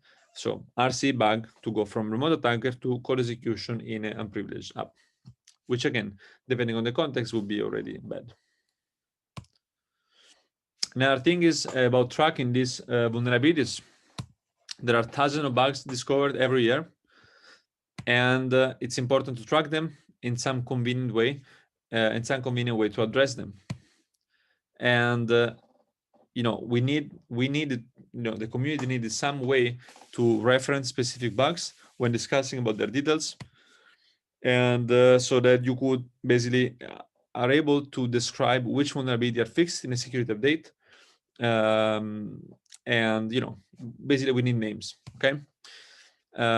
It's also important to have these names because we need to distinguish between similar but different vulnerabilities affecting the same component. So we cannot just say a bug in Chrome. There are many bugs in Chrome. Okay. So we need some kind of a naming, some kind of convention to say, which bug we are specifically talking about, which bug is fixing which security update, and so forth. And that's why people came out with CV numbers. So CV stands for Common Vulnerability and Exposure, and it's a system that provides a reference for known security bugs. They are numbers, or they are labels in this form, CV-the year, so it will be 2021 now, and then an ID. And that's an example. So CV 2015-3864, and this is basically labeled for a specific bug. Okay, so if you go to this link, you're going to find the details and so forth. The CV usually is assigned during the vulnerability disclosure and the fixing process. And so, for example, when Google goes public with a security bulletin, usually you have the list of bugs, and you also have for each of them the actual CV. If you go to any of the link I posted around for the security bugs, then you're going to see a CV. Now you know what the CV is. It's just a label, so that if you Google for this label, you can find more information about this specific bug. Again, this is unique worldwide in a sense that it's not that there is a CV number scheme for Android or for other products. No, if you have CV 2015 3864, this is unequivocally pointing to a specific Android bug. Okay. So there is no ambiguity there. There is no overlapping and so forth. Cool. Again, there are several databases that systematize this information. This mitre.org is the main, let's say, I don't know if it's a company, but an organization that somehow tracks these things. So they have a big database. And of course, if you go to Android web pages, you're going to have Android security bulletins with many more details about each bug, how they fixed it, the link to the Git, which component is affected, and so forth. Okay, cool. Okay, talking about security bulletins, I have a slide. I forgot about it. You basically now know everything to fully understand these Android monthly security bulletins. If you go to this link, you're going to see things like the CV, the severity of the bug, now we know it, the component, the type, you're going to see EOP, RCE, ID, and so forth. Let's say severity, what kind of process it starts from, unconstrained, constrained, and so forth. So now basically you have all the elements to fully understand what this monthly security bulletin somehow covers. So congrats to arriving to this point. Again, this should be the list. For each of these things, you can read all these things, component affected. And again, from here now, you should be able to say what is the relevant threat model for a specific thing. So if there is a bug in the baseband, what is the relevant threat model? Or what are the relevant threat models that somehow would allow an attacker to exploit the bug in the baseband? Okay. Cool. So next up is about discussing classes of different vulnerabilities. So again, the discussion so far was about the type, the where, and so forth, but we did not discuss the actual bugs. How bugs look like in actual real Android applications. So this was a very, very generic discussion. If you think about this, none of what I said so far is really strictly applicable only to Android security. I want to keep it generic intentionally. So this is, we covered a lot of ground on vulnerabilities in general. And the rest of the presentation is about actually discussing classes of bugs actually affecting Android system and Android application. Okay, and I need to take a break, and I'm gonna see you soon. All right, so we are back with more details about vulnerabilities, and again, we're gonna talk about not the types and aspects that we talked about now up to now, which were very, very generic and high level, but we're gonna go deeper a bit into actual Android related vulnerabilities. Cool. So there are many classes of vulnerabilities, and here we discuss the ones that are related to mobile devices. Of course, the list is not exhaustive, so I'm going to start with higher level categories, and then I have some examples of bugs that they are interesting and they don't fit in a very nice, well-known category, just to give you an overview about what's going on and what kind of bugs that can be there. But again, the list is very far from being exhaustive. You will also see I have many examples, but many of these are from my previous work or works I was involved with. It is not because it's particularly better than others. It just is the one I'm more familiar with. And so the ones I'm more comfortable discussing specific details. But of course, there are many, many more works out there. I have some pointers, but you're going to see a bit of bias for my own work. But again, there's not of any, egomaniac, kind of a opinion that I have of my own work. It's just that that's the one I know better. Okay, cool. So I'm going to organize the discussion starting from attack surface. So we're gonna see different attack surfaces, and we're gonna explore different bugs, depending on the attack surface. Cool.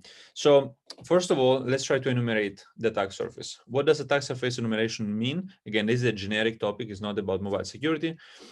Attack surface enumeration is a very important process that basically takes a subject, takes a technical device like a mobile device, and tries to understand what are all the possible ways that an attacker can win. Okay, and there are many layers, and again, here there are some examples described from high level to low level. The first layer is the user. Okay, so I'm considering all attack surfaces that the attacker does consider in the real world. Then we have applications, both third-party apps and the system apps. Then we have the system components, the operating system. This includes the user interface, for example. And then we have, for example, trusted applications or the trusted execution environment operating system. And then we also have the hardware. In this case, I talked about the RAM. And again, I have examples about the RAM, so the actual memory. But every hardware component, of course, could be potentially abused and could be potentially have bugs.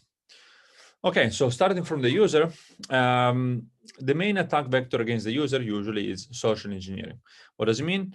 Is the art, let's say, of manipulating the user to make her perform something, to reveal sensitive information, or to install a malicious app that then can do many of the malware behaviors that we've seen in the past. Two key examples. The first one is make the user install a malware disguise a benign app. Okay, so we basically repackage our malware and we frame it, we spin it as if it is a benign app. It could be a game, it could be an add-on for a famous game, it could be that there is a game that is out there for iOS but not for Android, and so the bad guys can put this game for Android, and the user who wants to play the game doesn't know that it's not there for Android, and so installs a malicious one. It could be that there is a game that is to be paid, and so the bad guy tried to have a fake game on the store, which is free, and of course some users are gonna just install it without doing proper diligence and checking who the author is and so forth. There are many ways that a user could be fooled, And again, that's one of the main examples. And convincing the user to install malware is already enough for an attacker to go from a potentially remote attacker to a local attacker, kind of a requirement. Okay, so after this, the attacker has local code execution on the mobile app. Of course, it's a way to go from remote to local attacker. Doesn't mean it's a remote code execution exploit. Here I'm just saying that conceptually, when a user falls for installing a malicious application, now the attacker can be seen as in the tree model of local attacker kind of assumptions. Okay, so the power of the remote code execution is not that they just eventually get to local control, local code execution, but that this is done in a completely automated way. So 0-click or maybe 1-click, like clicking on a link or opening some message you receive with a picture or things like this. Okay, so the remote code execution is not the end goal. It's not just about the end goal, which is getting code execution. It's also about the practicality of it. So it's a very loaded term in the community. So I mentioned this because a while ago there was some kind of a bug that was spinned as a remote code execution bug, but then if you check the assumptions, it was like, yes, I need to send something to the user as a WhatsApp message, but then I also the attack was assuming that the user would take this image and it would send this back, or the user would send this image to somebody else, which is a bit weird. If you receive some weird picture from somebody you don't know, why would you send this picture to somebody else? I'm not saying it's impossible. I'm saying that it's an assumption that is quite strong, and it goes beyond what people usually assume when they see a bug that is remote code execution. Okay, so technically, sure, it's remote code execution in the sense that eventually you get to the remote code execution part, but it doesn't mean that every attack, regardless of the assumptions that lead to code execution, can be called or should be probably called remote code execution. The second example is phishing attack.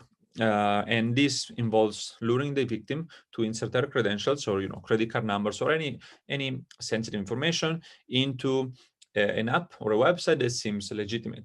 The classic example is a website, a malicious website that looks like Facebook, but is not Facebook, and the user is lured to put username and password there.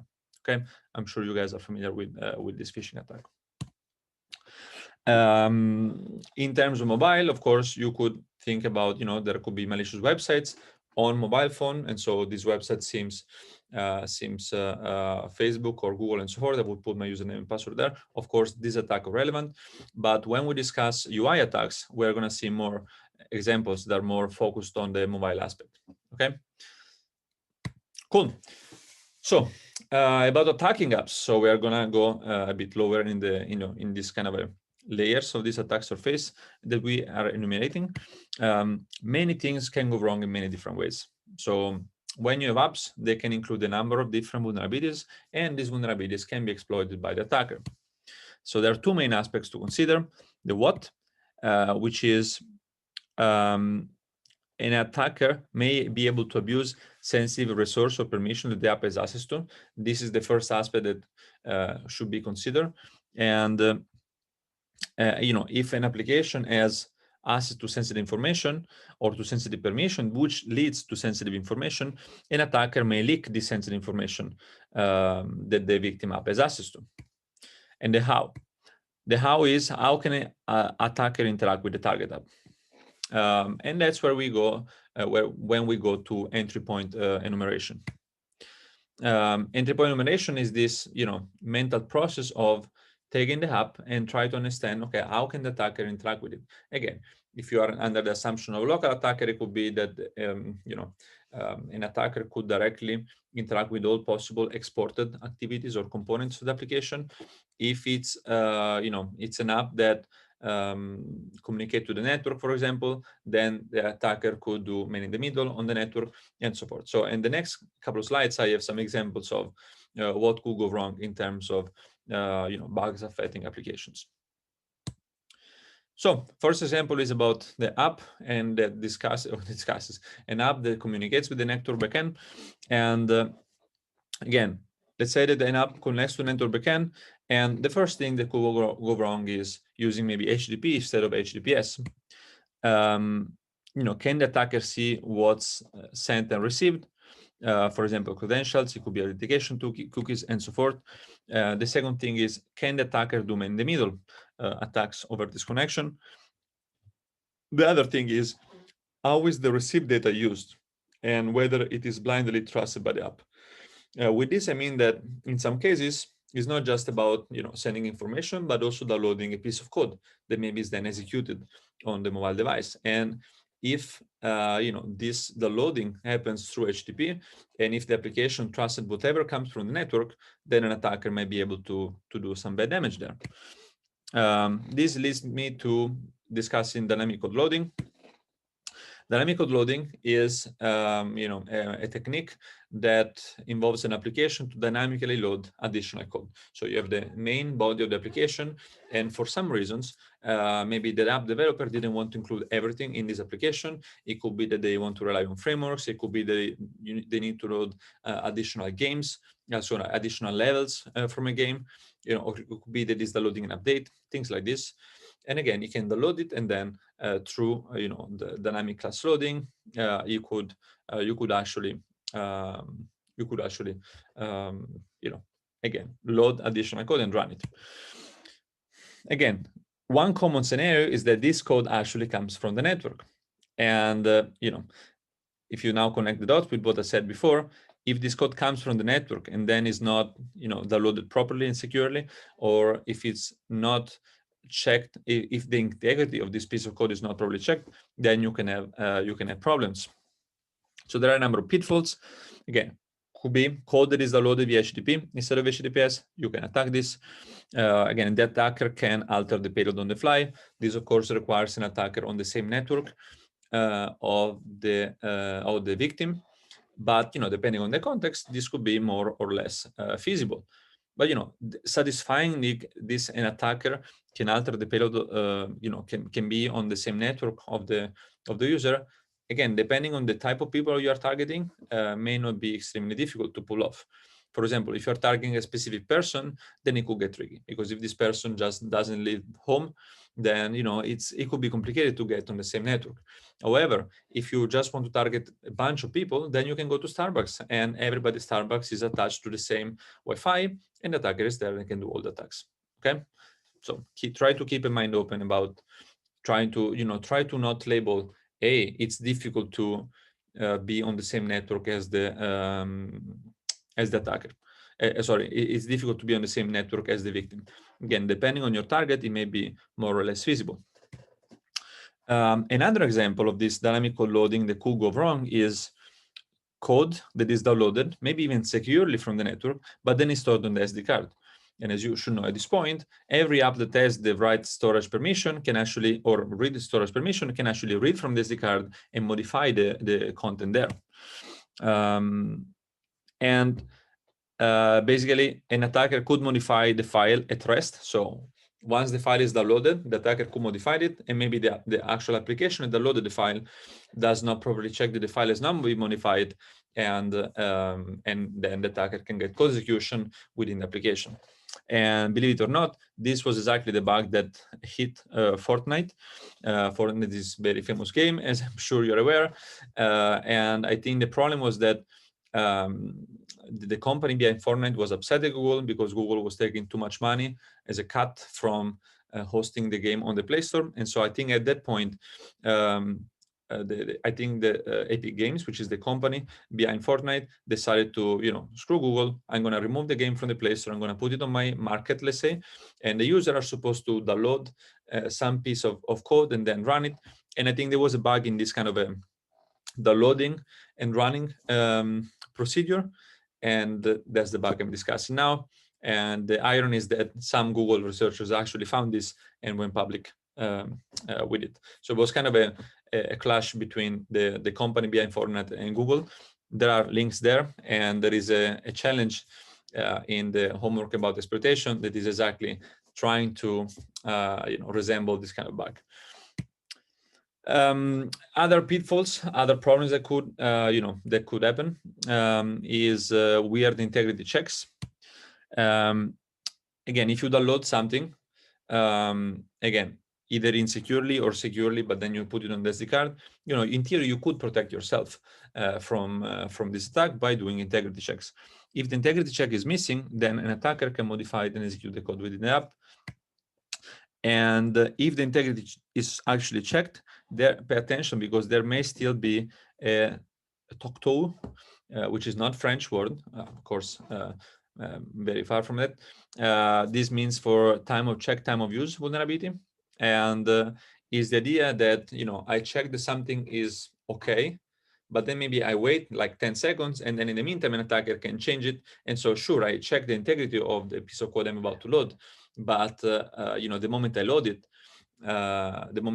basically is not the proper content anymore. And again, the bug lays, you know, is based on the fact that there is a delay between the time of checking something and checking the integrity and the time of using something. And again, this was the bug affecting this, and that's the bug in one of the homeworks.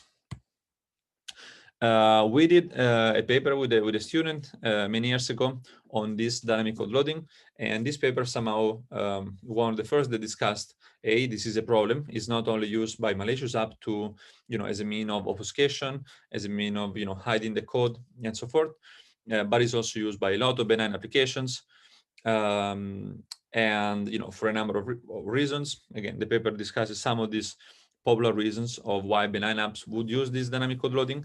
And again, in the paper, we show that, you know, there are some benign apps with problems. Yeah, there was this, you know, popular advertising framework. So it was not even an app; it was a framework embedded in many applications that was downloading potential updates through HTTP, which means we could basically eject the code execution there.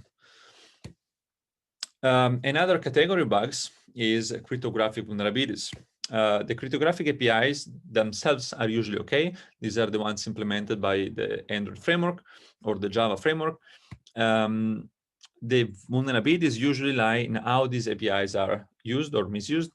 And from the fact that in some cases, the developers don't even attempt to use them. Okay, so basically in some cases, they don't use encryption at all. Pay attention. It doesn't mean that if you don't use encryption, then your app is buggy. Okay, so there are some situations where you can even use encryption, but the actual security of your app does not increase at all. You just, you know, adding complexity, but it's not adding anything. How do you know if you know, cryptography is adding something to your security and when it's useful or not? Well, it depends on the threat model. If you cannot find any threat model for which this, you know, defense system actually protects you in some way, then it's usually useless. Okay.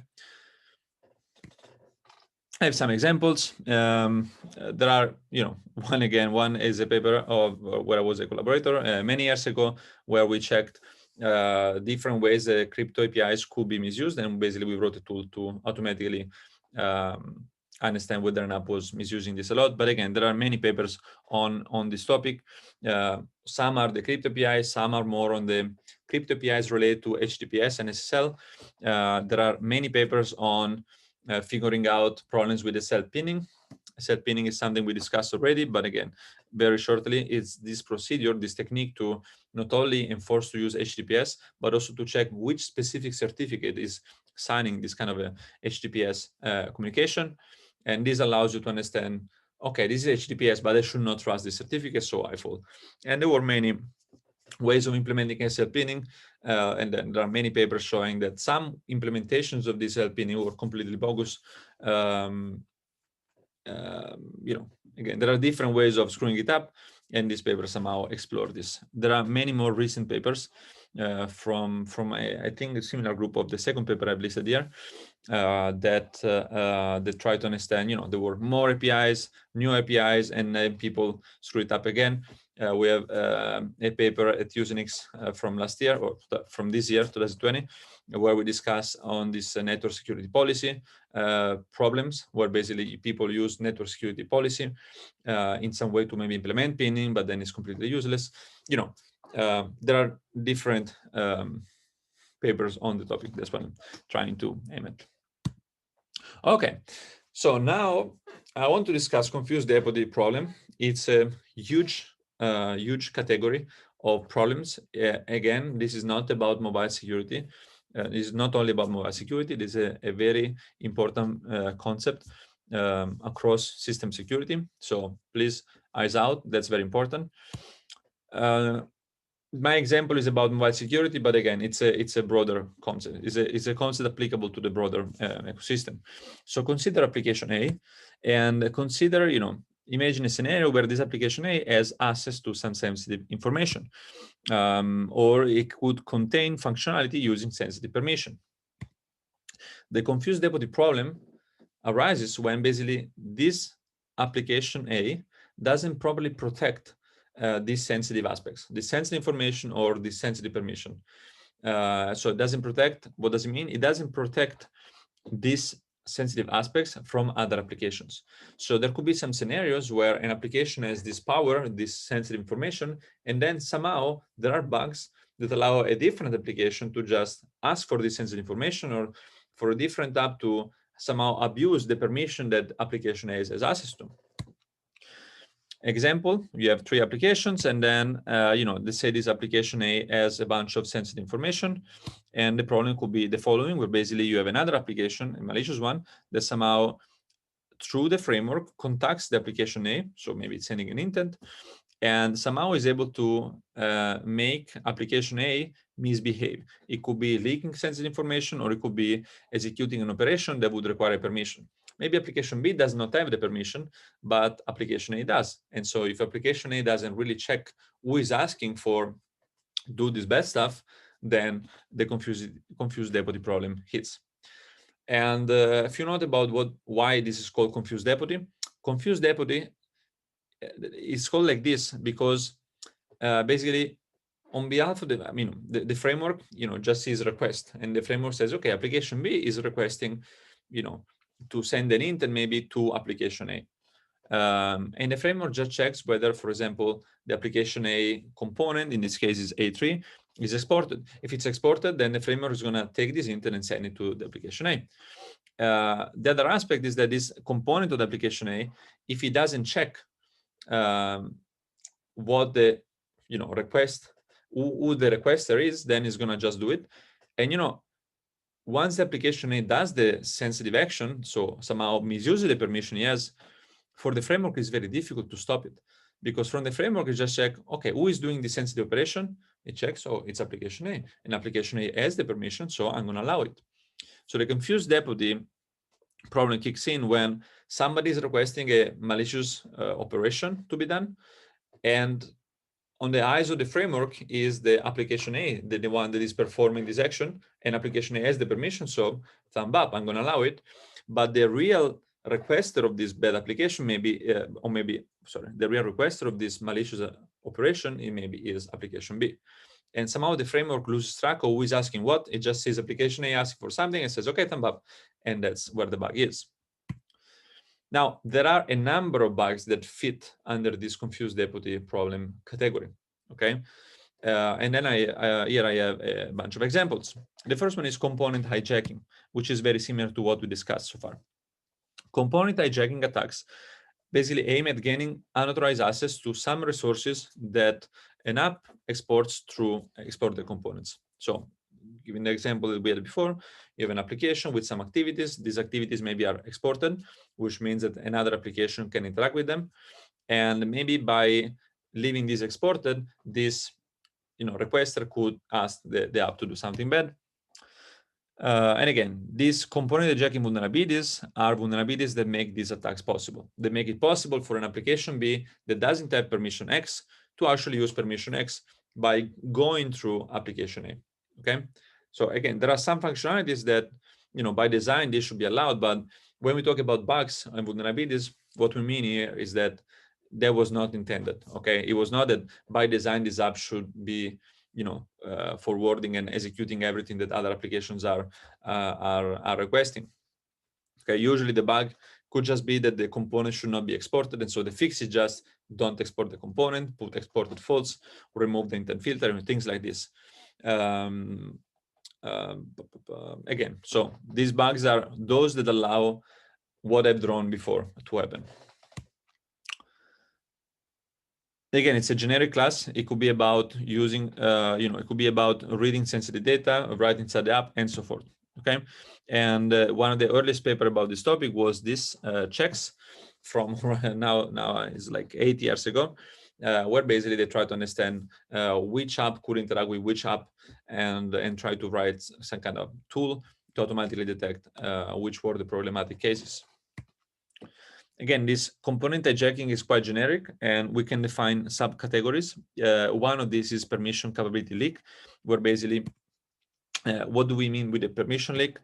It's an instance of confused deputy problem, and the example is the following: you have application B that can use a permission X via application A. So again, it's rephrasing what I've already said before with the diagram. You have application A that has a permission X that is being legitimately asked to the user, and somehow there is a way for another application that doesn't have this permission to use that permission as if this application would have it. Okay. There was a paper on this topic, again from 8 years ago, which basically brought some tools to understand whether, given an app, there are some components that somehow leak this permission, for which maybe they were exported, and maybe another application, by asking this component to do X, maybe the app would actually do this without checking who the requester was. And in this paper, there were a number of interesting examples about this permission that were leaked. And some of these are very bad. It was not just the location permission, were actually system permission. Again, these bugs were affecting system apps, or apps that come pre-installed when you bought the phone. And some of these permissions, again, are system permissions that a normal application could not even request. And they could be like something, wipe out user data, or could be like one of these dangerous permissions, like sending SMS messages or record user conversation, and so forth. Okay. Again, the vulnerable app maybe would have already asked the permission. The bug is that this app that does the permission somehow doesn't filter who can possibly request it to do the same. Another instance of the confused deputy problem is content leaks and pollution. As you know, we have content providers, which are basically one of the 4 components of Android apps, and these are basically wrappers around databases. But what if this database allow too much access to external app? So, for example, okay, the contacts are handled through a content provider.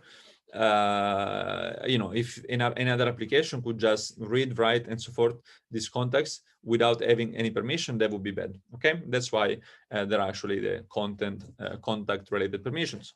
But let's say you have another application that deals with other sensitive information.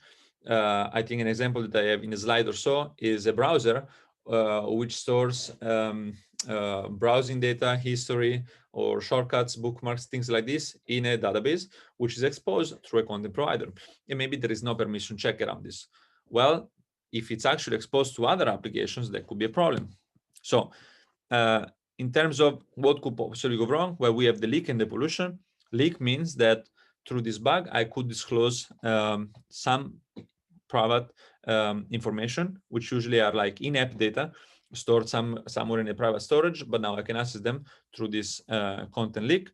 And then we have the pollute, which is the more active form, where basically I could manipulate security sensitive in-app settings and configurations or data. Okay, so the leak and pollute are basically the read and the write. Again, there was a paper on this 7 years ago discussing a tool to detect these things and some interesting findings. And a leak example was basically applications. Some of these were installed by default on these phones. They were leaking SMS messages, contacts, private information, user login credentials, browser history, and call logs, and so forth. Again, you may say, yeah, but for contacts, I would need to have the permission. Sure. But what if you have a third-party app that is already installed on the phone that handles the contacts, and they did not use this content-related permissions? They did not protect themselves with this content permission. Well, now any other app on the phone, if this component was exported, could just ask for, give me all the contacts. Okay. In terms of the pollute, there were some interesting examples. There were this special app that would allow to setting, to set the call, let's say the phone call application to say, for example, block SMS and phone calls from these specific numbers. So some kind of a block list. And basically an attacker could basically inject whatever he wanted in this block list and somehow block whoever number he wanted to you wanted. Okay, so this is an example of security sensitive settings stored in the content provider. In this case, this content provider was not protected by any permission, and so any other app could actually reach it. And again, there was another example where I think there was some kind of a browser, and then it was using some entries in the database as a list of things that should be downloaded. And so the attacker, by just pushing one of these entry in this table, basically would trigger this application to automatically download some application and pop up for an installation. Cool. All right, moving on. Now I want to talk about over-permissioning. There is a lot of confusion about over-permissioning, and so please, alert. There could be some confusing things about this. So over-permissioning is a phenomenon where basically you have an app that requires permission, even if it does not need it. Okay, that's what it means. It doesn't mean anything else. It doesn't mean that this permission is abused. It just means that an app requires a permission, even if it is really not needing it. Okay. The confusing part is that, pay attention, over permissioning is not a bug per se. Okay. If an app is bug free and is over permission, there is conceptually no problem with it. I mean, there is a problem. That's my point in the slide, but it's not a bug per se. And it's not that since the app is over permission, then you can exploit it. To actually exploit it, you will need a bug. And if there are no bugs, then your target application could request all the permissions, and you will be doing over permissioning, which is bad, and I'm going to explain why, but it's not a bug per se. Over permissioning is not a bug per se, but it's bad because it represents an unnecessary risk. And it's somehow related to the confused deputy problem because this permission could be abused if there will be a bug about this confused deputy problem. But these are two different things, okay? Many people somehow conflate these things. They are very different things. And again, confused deputy problem is one of the bugs that could enable an attacker to somehow weaponize the over permission aspect about the target application. But that's just an example. Okay, again, if there are no confused deputy problem bugs, then an attacker cannot just use this over permissioning factor to abuse a permission X. Okay. The other thing I want to say here is that over permissioning goes against the principle of least privilege, which is again something that is so important and of course goes beyond the mobile security thing. So this principle of least privilege is a fundamental principle that drives the design of any basically system when you talk about security, and it somehow says that you should ask only for the things you really need. So you should ask for the least privilege you need to work properly. You should not ask for more. Again, it's not a bug per se, because if your app is bug free, then there is no way to abuse this violation of principle of least privilege. It's just a safety net that if something goes wrong in the current version or in the future version, then at least the attacker doesn't have access to this permission, which could have been avoided, because again, by definition, this permission is not needed. Okay. So I hope I made myself clear on this. For sure, I'm going to ask this in exam. So please write it down somewhere in your cheat sheet and don't forget it. Okay. Don't be confused. So three things: over permissioning, principle of least privilege, and confused deputy. Try to figure out how this, what's the interplay between these three, and understand they're not the same thing, and so forth. Okay. All right. You have been warned. Cool. So now I have a bunch of concrete examples of interesting bugs that don't fall under, a specific category, but I wanted to mention just to make sure that we cover this thing and you understand that, there are some category. It's not that all the bugs always fit in the known categories. There can be some bugs that are more a one-off kind of thing. And again, I thought they were very interesting. Again, on this, I'm going to try to be a bit more, going a bit more on the technical side. So zip path traversal, there was a category of bug, let's say, a mini class of bugs, where basically many libraries and frameworks will be affected. And again, it's some kind of a problem called the unsafe unzip path traversal. The point here is the following. the zip file that I'm sure you're aware of, it's a some kind of an archive that is compressed, and there is nothing preventing it to contain a relative file path. So you could create a zip file that contains a path like // okay? I think some versions of the zip program would refuse to build a zip file like this, but of course you can, as an attacker, you can select your own zip program to create a file like this. But there are also some zip programs that refuse to extract this kind of a relative files. Again, the problem here is that if you really follow what this means, is that instead of, when you unpack a zip, you wouldn't store the content of the zip in the current directory, but you would do .. then you would store it there. Okay, which is of course bad. Okay, so there are some zip programs that avoid this problem by not following this. There are, I think, some programs that you really need to be very explicit to say, yes, please follow these relative paths. And of course, this is a problem not only of command line tools, but also about libraries. And there are some libraries, and I think the basic Java zip library would actually be handle this in a problematic way and actually following these relative paths. I'm not sure about the current versions, but that's what happened some years ago when this bug popped out. And again, the big problem is that when you unzip it, it would potentially override files in different directories, and depending on the permission of the app that is unpacking this, then you could create problems. And there was a popular attack, let's say, that somehow exploited this unsafe unzip path traversal bug to overwrite a file, which was actually a cache dex bytecode thing that you would overwrite. And so the app at the later stage would actually execute the malicious code. So from basically hijacking a zip that would be downloaded with this kind of a malicious payload, the attacker would get actually code execution. Some concrete examples. There was a remote code execution bug in Samsung keyboards, and another one was this zip sleep vulnerability. I think it was just a, some kind of analysis of many bugs of this kind, but I have some slides on this. First one, this remote code execution on Samsung keyboards, which was very interesting when it popped out. So how did the bug work? Well, these researchers, I think they were people from Now Secure. It's a known mobile security company. They found out that the Samsung keyboard, which is the keyboard on all Samsung phone at that point, was actually trying to find updates. I think it was updates not about the Samsung keyboard app itself, but it was more about, I think, the keywords and dictionary and things like this. And every once in a while, it would repeatedly do this GET request. And I guess you're going to see, you should have an eye for this. This was done insecurely, which means that any attacker on the same network as the victim, then it would actually see this request in clear, and it will be able to hijack this payload and modify this payload at will.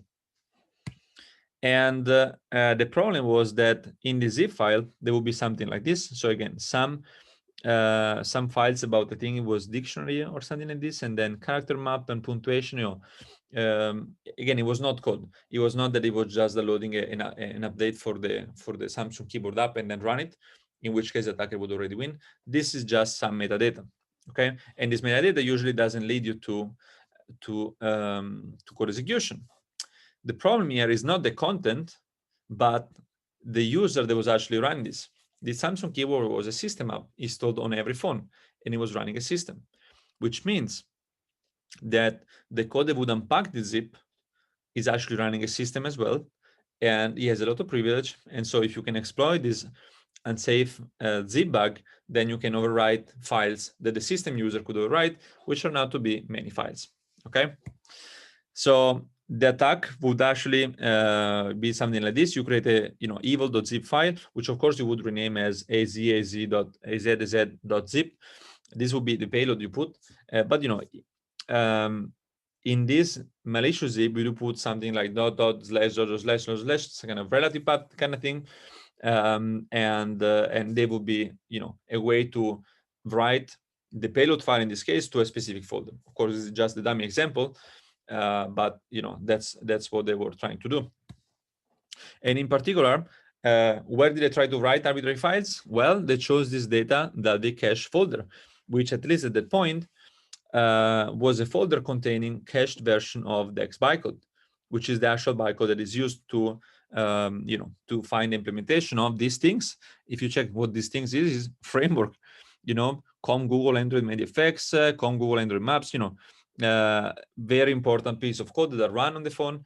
And if you can modify a file like this, then the attacker win. And it turns out that these files were actually owned by the system user. So with this malicious payload, you could basically inject a piece of cached DEX bytecode into which application you wanted, and the attacker would win. So, even if the original zip would contain only metadata, now the zip is able to overwrite some piece of data that is actually code, and the attacker wins. The cool part is that this keyboard app could not even be uninstalled. So that basically users found themselves vulnerable to this attack, where everybody in the same Starbucks network could hijack them, and you couldn't do anything. You cannot disable it because that's the keyboard you have. So that was an interesting and very problematic bug. Yes, this was from Now Secure, and you have the details there. Of course, at the root of this problem, there are two flaws here. The first one is that they were downloading an update through HTTP. If you were doing this through HTTPS, then unless the attacker is able to forge certificates and things like this, then this would not be a problem. And the second thing is that they will not check for integrity of the files that downloaded. And the third thing is that there was this unsafe unzip vulnerability, in a sense that if you take the zip, which contains just metadata, but you check that it doesn't contain relative paths, for example, and you would refuse to unzip things that contain relative path, then you will be protected from this. Okay. Cool. All right. So moving on different kinds of bugs, native code. So as you know, at this point, apps can have native code components written in C and C++. And C and C++ code can be vulnerable to a number of memory corruption bugs that you should be aware of. We have basically avoided these bugs because most apps, at least the big parts of applications usually is written in Java or in Kotlin, which compiles to Java bytecode. And these bugs don't even exist. They're not possible by design. Because, for example, Java bytecode or the Java virtual machine or the Divi virtual machine actually checks for out-of-bound accesses and so forth. So many of these bugs don't even exist. But if you have C and C++ code, of course, you are potentially vulnerable to a number of problems. Again, some examples: buffer overflows, dangling pointers, use after free, type confusion, etc., etc. This is one of the key topics of the CSEC class. So if you are more interested in this thing, check the other class. Again, it's not the focus of this one because there is an overlap with an existing class, and because I want to cover more the Android specific kind of problems. But what I want you to remember is that it's not that because most apps or most code of these apps is written in Java, then you're completely safe. That's not the case, right? If an attacker can reach these components written native code, then you're still potentially in trouble. This could be vulnerabilities in the application, the native component application. Again, if maybe, as an example, you do some processing of some data and then you download something controlled by the attacker, and then this something actually is processed by the native component, then bugs could be there, and an attacker could exploit these bugs. Or, for example, if you take a payload and you send it via an intent to an application, and then the processing of this intent is actually done in the native code, then again, you are into trouble. The other example is that some parts of the framework are actually written in native code. And so again, that's where native code kicks in. So it's not a topic we explored in depth, but every part that is written in native code, which could be native code component of applications or also the framework, you should keep this in mind as potential venue for attacks. All right, so more examples about vulnerabilities. We actually have seen many more about these patterns in the course. And maybe something I did not officially call, hey, this is a vulnerability. But if you go back in the slide, you're going to realize that many of the security features that I described could be abused or could be implemented and used in a way that is not exactly what the developers or the designers had in mind, and they could be abused, leading to vulnerabilities.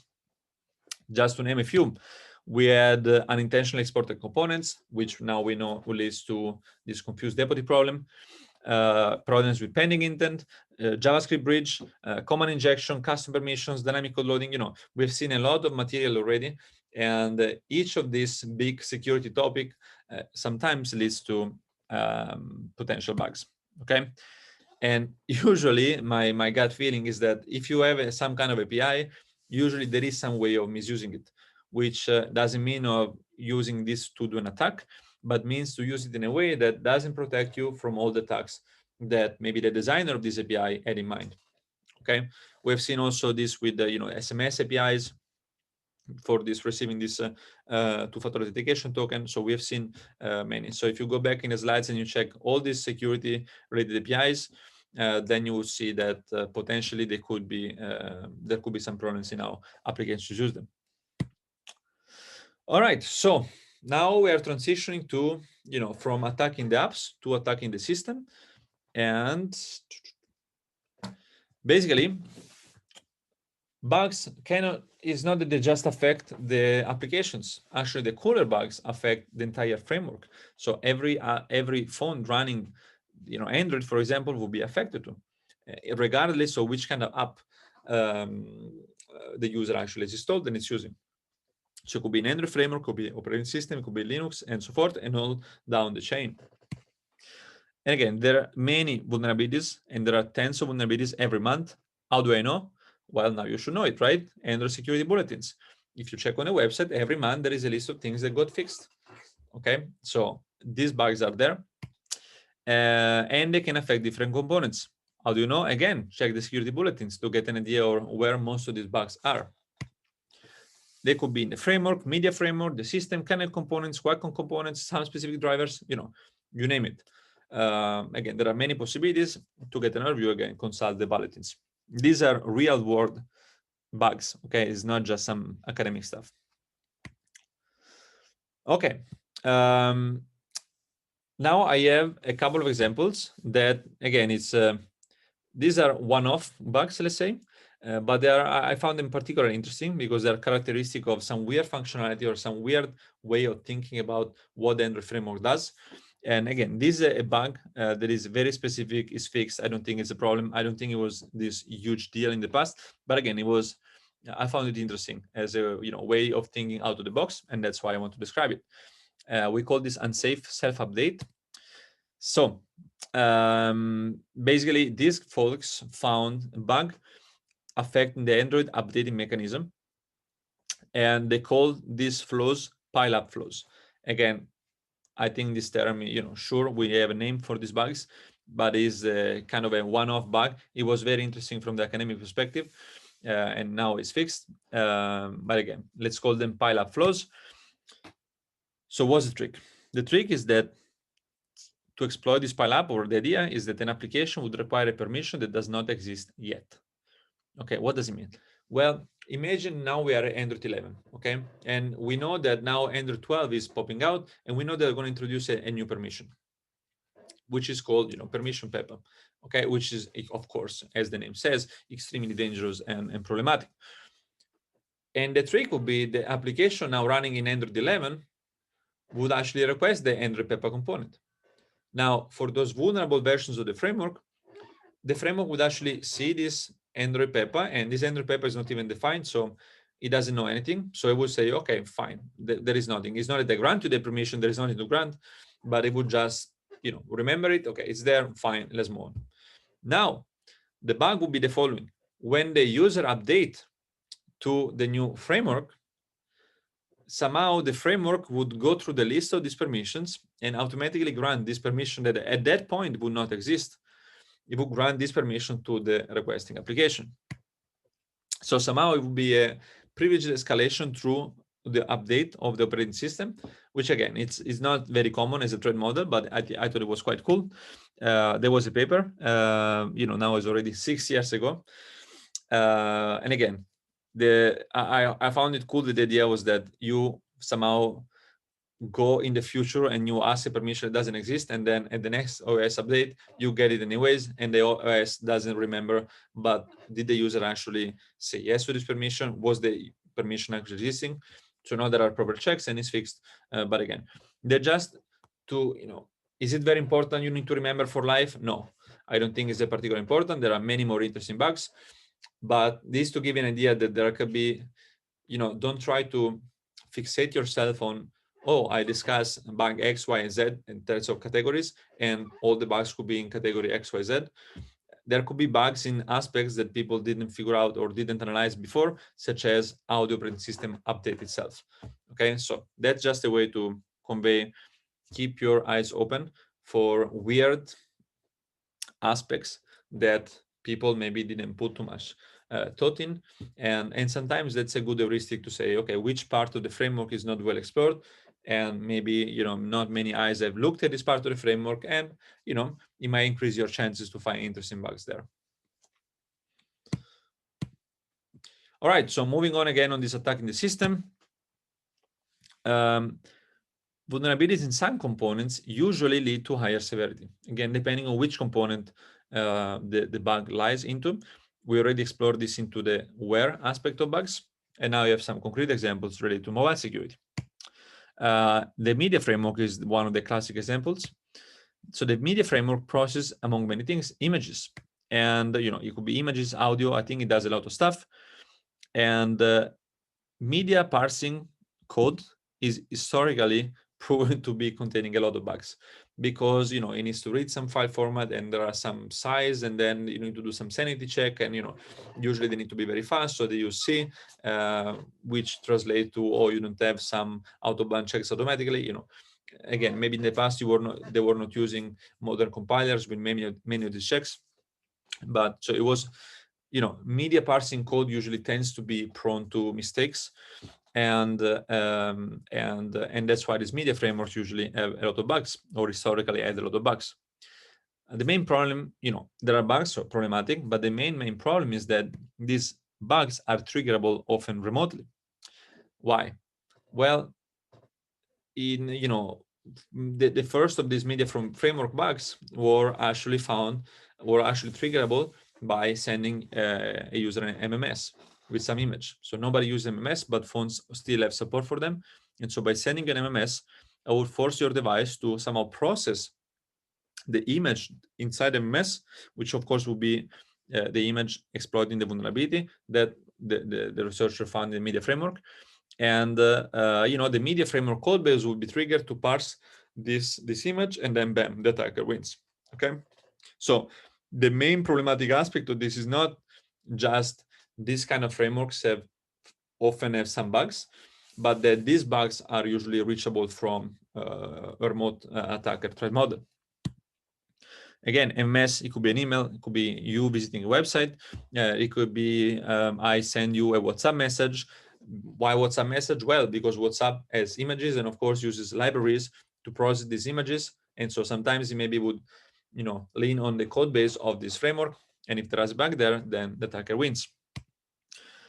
And so the mere fact that these components can be reachable by a remote attacker is already enough to make these bugs usually more dangerous than maybe the same type of bug, but it is more, in other parts of the framework, maybe, only triggerable by a local attacker. And there is one bug that could be called the mother of all the bugs in Android, which is the stage fright bug. Basically, stage fright bug was found in around August 2015, and it was a bug in the media processing library, which is also called stage fright. So that's where the stage fright bug comes in.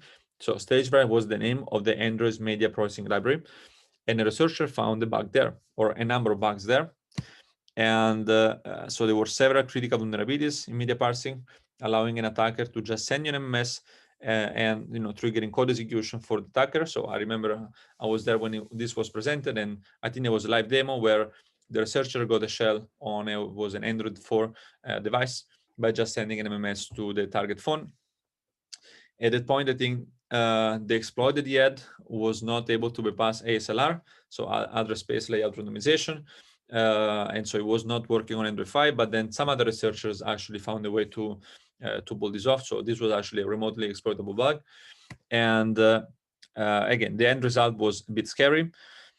And again, maybe people don't care about attacking me, but if you're a journalist, an activist, some kind of a political activist, and so forth, then of course this could be problematic, because if you had code execution there, then you could do a lot of bad stuff.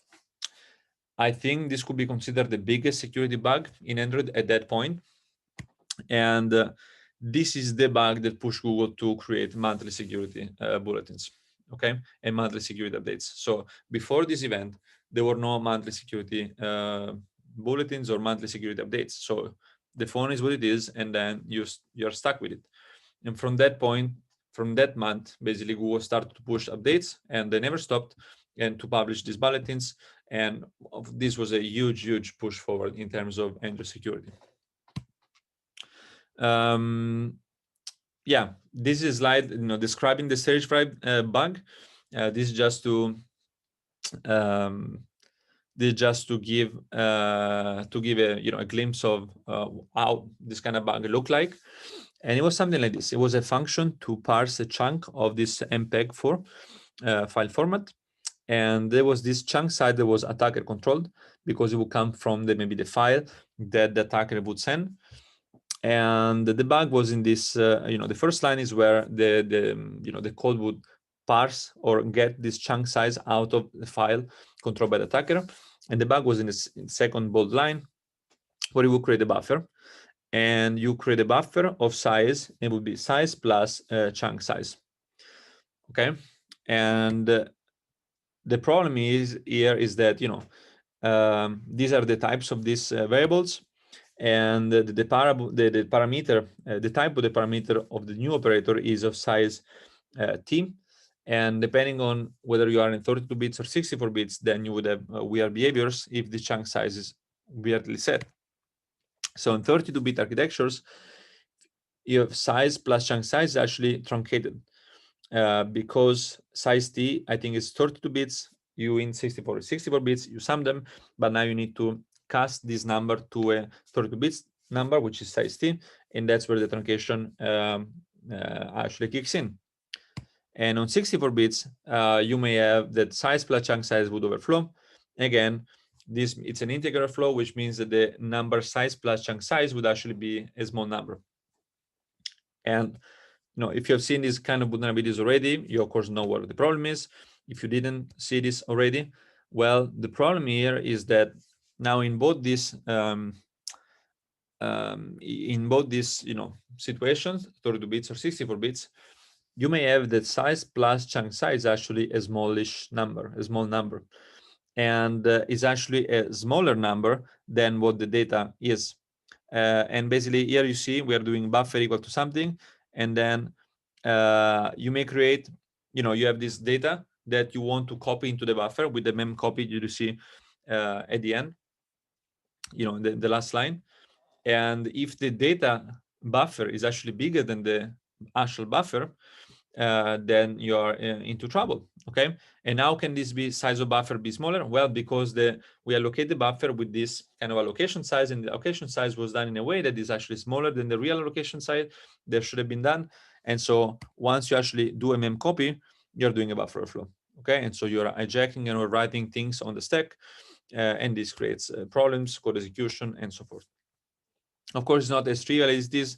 There are several protection systems that I'm sure they are well described in the other class. And again, I think the exploit that they had at the time was not able to pass ASLR, but some other research team actually made it, so it was indeed possible. Moving on to different type bugs. So going a bit, again, going below, there are some bugs in the baseband. Baseband is this component of your phone that somehow talks to the cell tower so that you can call people and so forth. And again, it's a very interesting attack surface, because maybe you can be exploited if there is a bug there by just walking around, and you don't even need to be connected to the same Wi-Fi. a bad guy could actually have some kind of setting up some kind of fake base station, and then this base station would inject you some malicious baseband packet, and the baseband code would actually be triggering these vulnerabilities, and you get code execution in the baseband. And there is a friend of mine who gave a talk, and he's a great guy. That's a talk about one of his baseband exploits. It's a YouTube link with the talk. Check it out. And in this case, was a memory corruption that somehow could be triggered by a phone connecting to a malicious base station. Okay, so these bugs are particularly tricky to discover and to play with, because it's illegal to set up a base station. Even if it's not malicious, you cannot set up a base station just for test. So what these researchers do to play with kind of this base station is to get a Faraday cage, where basically you put your fake base station and your phone in some kind of a Faraday cage, so that all this the effect of the fake base station are not seen in the outside world, and you don't need to go to jail for this. And again, this attack would lead to remote code execution in the baseband processor. Of course, from the baseband processor, it doesn't mean that it's easy to go to the real processor to steal all the data and so forth. But the ease with which you can attack this component, in terms of, it's extremely difficult, but in terms of attack surface, in terms of practicality of the assumptions that the attacker needs to have, of course, it's quite problematic. Again, that's where we mix this kind of a remote attacker with proximal attacker. That's the definition that I think I copied from Google. Of course, it's a bit overlapping, because it needs to be somehow near the user, but it's still remote in a sense that it does not require the attacker to have a malicious app installed. So again, don't try to be too fixed on these terms. Just try to get an idea about what the person you're talking to tries to convey. That's the important part, not whether this is a remote or proximal thing. This is a point of discussion. All right, so other examples of potential bugs in the system, let's say, bootloader bugs. The bootloader, which we explored in the past, it's a program and it can contain bugs as well. And bootloader bugs can lead to a number of things. It could be, to execute arbitrary code as part of the bootloader. So maybe, bypassing the integrity checks that there are. Again, you can bypass the secure boot, bypass the chain of trust. You can also do some kind of permanent denial of service attacks. And on this, I have, there are many examples, so don't get me wrong. The first example is a paper I co-authored in the past, where we found a bunch of bugs that were affecting bootloaders, and some of them were, some code execution related stuff. Some of them were permanent denial of service, where we could just write some bytes in some of the, memory, and then a bootloader would never, go up again. But the much more relevant bug that is more recent, let's say, this checkmate iOS bootrom bug that I discussed already in the past, where these researchers found, again, a bug not just in the bootloader but in the bootrom. That bootrom stands for boot and then read-only memory. It cannot be changed there, and somehow these bugs enable people to have an unpatchable jailbreak attack to this older version of iPhones. Okay, so again, this bootloader bugs can lead to. There is also, in that case, would be to bypass secure boot and to bypass the chain of trust to run arbitrary code and so forth. Again, pay attention to what kind of threat, what kind of attacker these bugs are relevant to, in terms of this checkmate bug or these bugs that that require physical presence. Of course, these are not remote bugs. You need to be there to maybe inject a USB cable or similar things. So again, just keep in mind that these bugs are relevant in different contexts. Another example, and we're getting to the end, is bugs about trusted execution environments. Again, there are many researchers around there that found an interesting, several interesting bugs. The case study I have here to discuss with you is from Boomerang Flows, which is a paper of a friend of mine. That's why I am mostly familiar with this work. But again, there are many others, but I think this was actually very interesting. So I'm going to take this occasion to discuss a bit what was going on. So the net result of this work was that a user space app could read arbitrary kernel space memory via confused deputy in the trusted execution environment. So I like this word because, again, in the next slide, I have some kind of diagram of how the bug worked, and there are some technical details there. And it also, involves the confused deputy. And again, that's to convey that the confused deputy is not one bug, it's a category. And, we checked, permission leak, content provider pollution, or, component hijacking. And now we are seeing confused deputy in a completely different topic. So I hope that by discussing this kind of bug, you realize that this confused deputy is actually, generic class, and you're able to recognize them when you see them in the future, independently from the context you are seeing them. Also, there was a cool bug. And I think in the past, I've shown a video of another friend of mine who basically unlocked the phone with a nose. It was kind of a video from Nick Stevens. And I think this was this was the underlying bug that he used for that performance, if you want to call it that way. Okay, so let's get to it. How does it actually work? All right, so big, impressive figure. I think I stole it from the paper I linked to in the previous slide. So at this point, you should be familiar with this division of non-secure world and secure world. And then we have the horizontal division with supervisor mode or kernel mode, and then user mode. Okay. And so everything starts with this user application that somehow needs to talk to the trusted application. And as you should know at this point, the user app somehow communicates through the operating system in the non-secure world. In this case, it was through a TE daemon, and this guy would actually talk to the system, the operating system. This guy would actually talk to the trusted operating system, and this guy would talk to the trusted application, and then somehow, the information flows back. And for this specific, bug on my friend, basically, the idea is that this user application would send, again, this is specific, type of things. The user app would send a buffer with a bunch of data and pointers. And the idea was that the remote trusted application would actually read from a specific pointers inside this buffer, indicating this buffer. And at the end of which, basically, the user app would find in the data buffer the content of the the content of the memory pointed to by that pointer. So rephrasing it, basically, the user app would send a buffer with some pointers and some empty buffers, and send with the expectation that the trusted app would fill these buffers pointed to by these pointers. Okay. Now, of course, there are security checks. It's not that the user app would just say, "Hey, I would like to read from pointer, 1, 2, 3, 4," which may be some kind of privilege stuff. Of course, there are some checks. So what were the checks? Where basically, the idea is the following. The user app would send a buffer with some kind of pointers, and then this would go through a procedure called pointer sanitization, which basically would, these pointers here are addresses. And the idea is that these pointers must be converted from virtual addresses that the user mode uses to physical addresses that both the non-secure world and the secure world actually understand.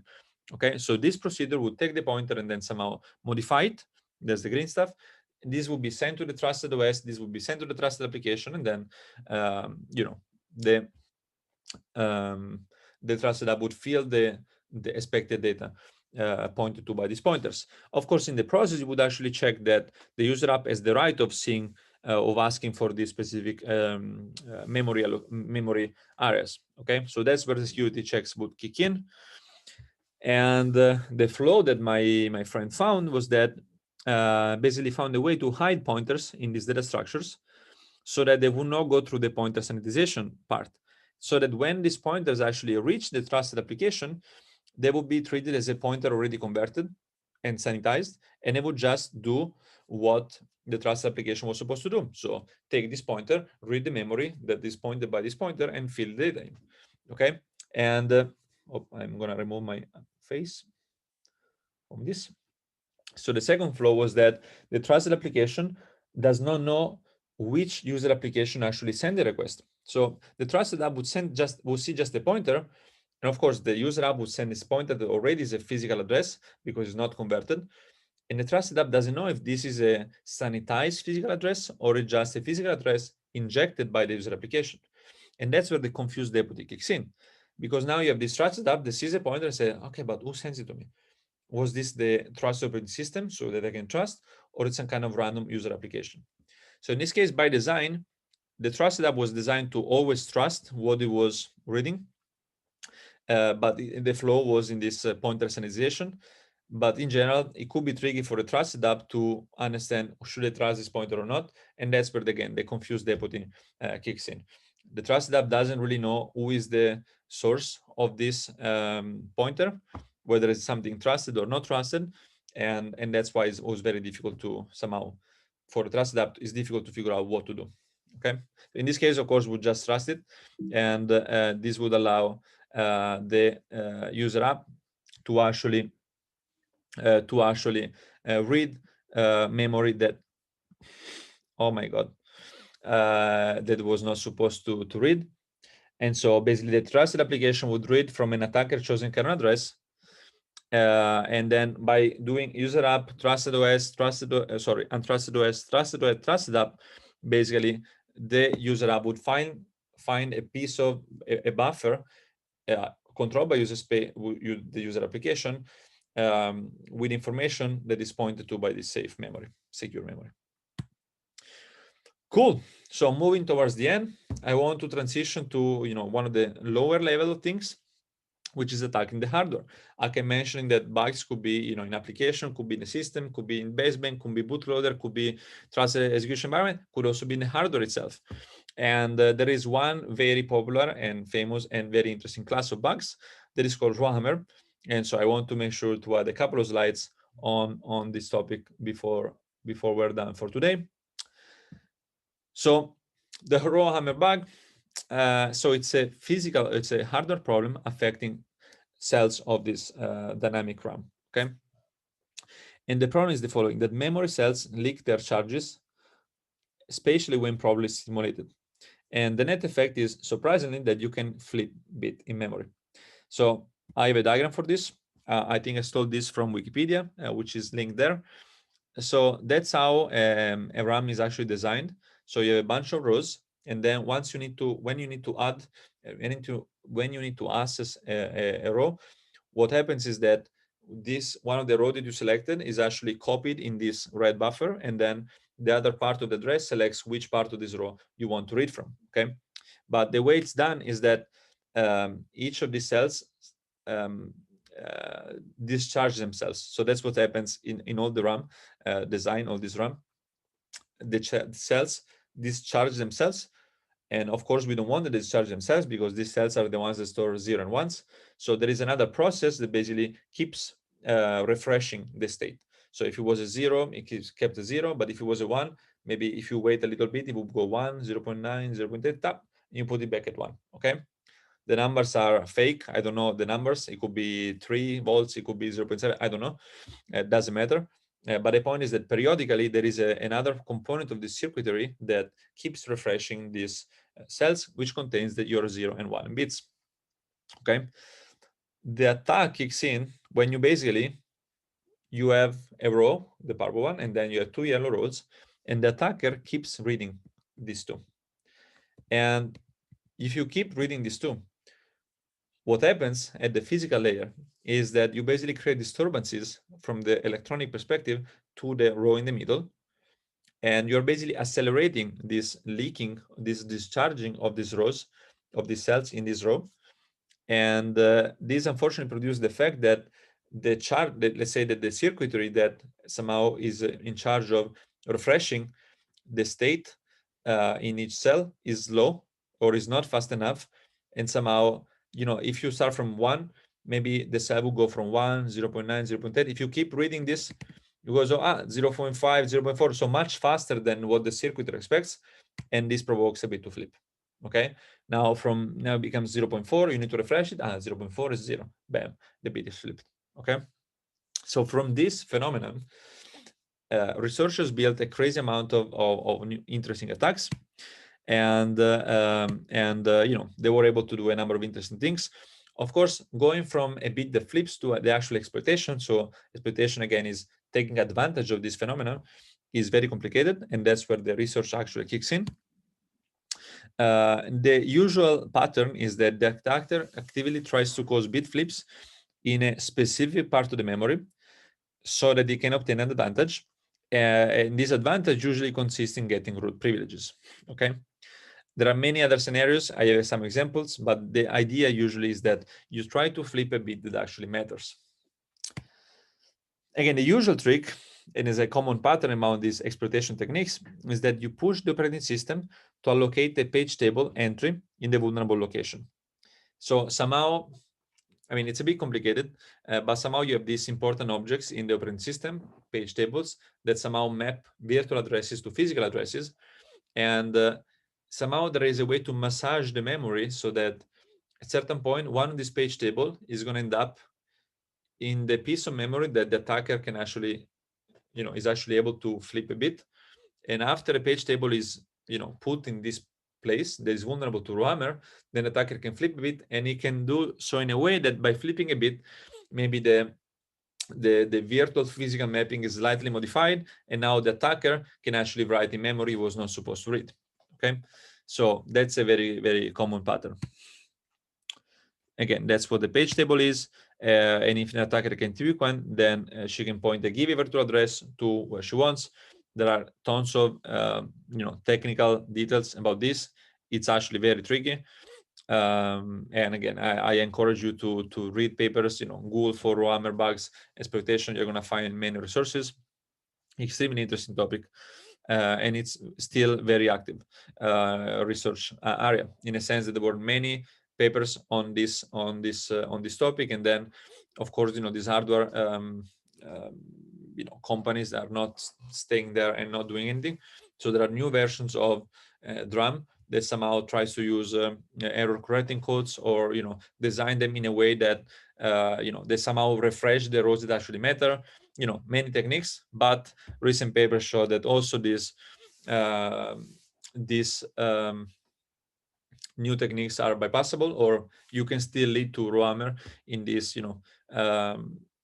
in this RAM protected by error correction codes, or RAM protected by things called TRR, so I think targeted row refresh, that select which rows to refresh. And again, these are very, very recent papers, so still active research area. These bugs have been exploited in many contexts with many different goals. Some examples, one of the first one was escaping the native client sandbox. So native client is some kind of a sandbox that is also the one used to sandbox JavaScript execution in Chrome. And there were some researchers that found a way to escape from this using Rohammer. Again, escaping JavaScript browser, cross VM exploitation, where basically you have two VMs hosted on the same host. And from doing bad stuff here, you will be able to modify stuff there. Again, there are papers on this where basically by doing something here, they would flip a bit in maybe an SSH key in the other VM, some kind of a magic thing. Well, super interesting stuff. And one other work where I was involved a little bit was a Drummer, where basically was a Rohammer for ARM mobile platforms. And some notes about Drummer. Again, is a paper from 4 years ago, done with some colleagues at Vue. The threat model for this was a local attacker with no permission. So you have a malicious app installed there. And then from this paper showed how you could do privilege escalation and get root access. The steps were something on this line. You first try to find vulnerable bits. One thing I should have mentioned is that some cells are more prone to be subject to this Rohammer bug than others. So there is a step at the beginning of these attacks, usually called templating, where somehow you try to scan memory, you try to read, and monitor for bit flips, try to understand whether a specific cell is actually flippable. Again, not all cells are flippable, and some other cells are more flippable than others. An interesting property of this is that there is some kind of determinism. Like if you do a scan, try to flip things.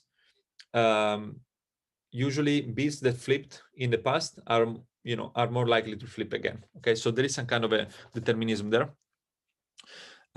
Once you find these vulnerable bits, the idea was to allocate memory via direct memory access to a back the cache. Again, if you check these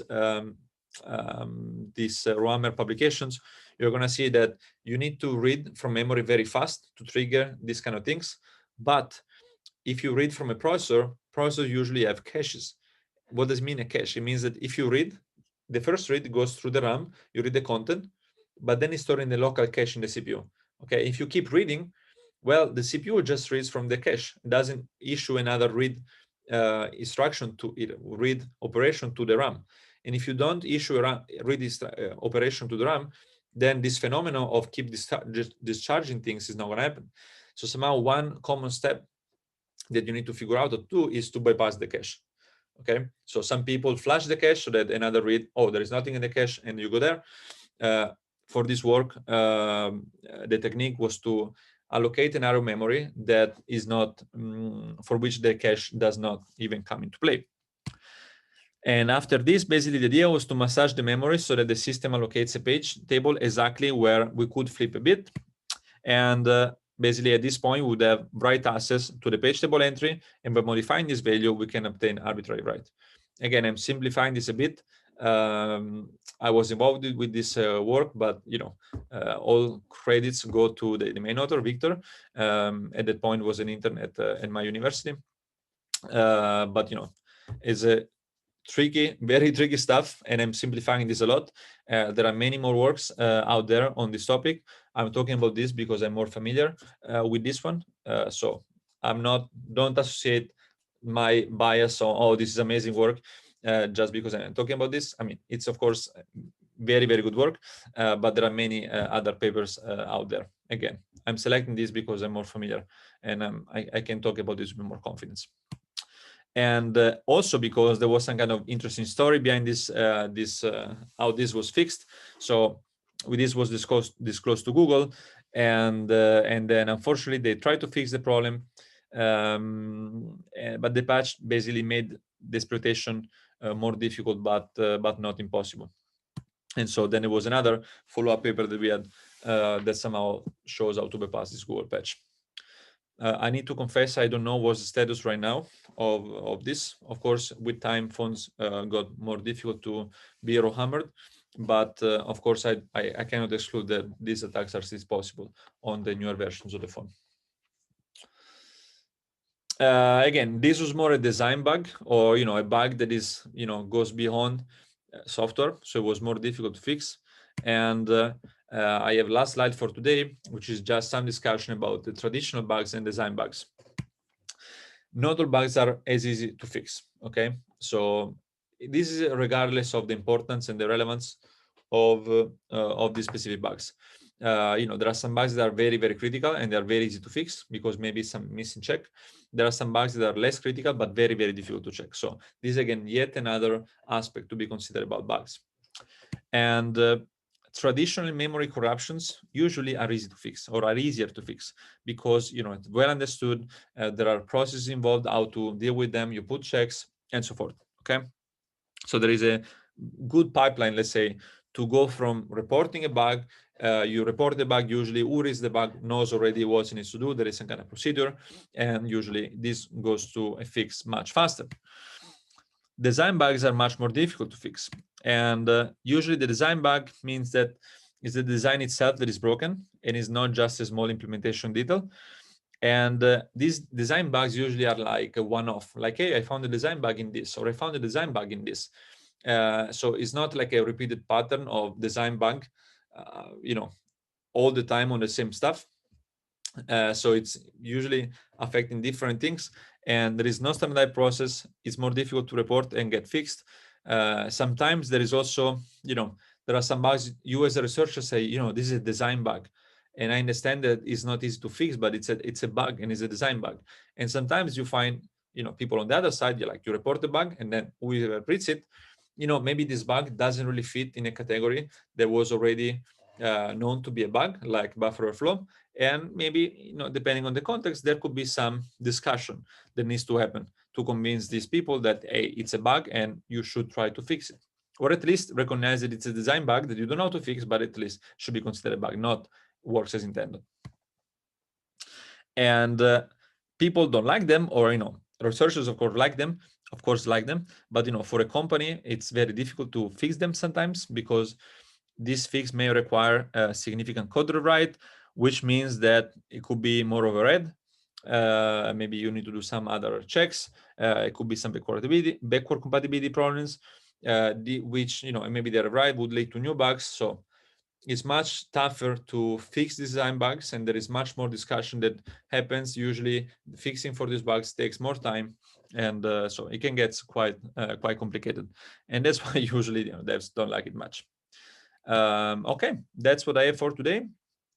I hope to learn a bit more about these vulnerabilities and why they're important. And the most important part is you need to understand how to adopt a critical mindset to the problem.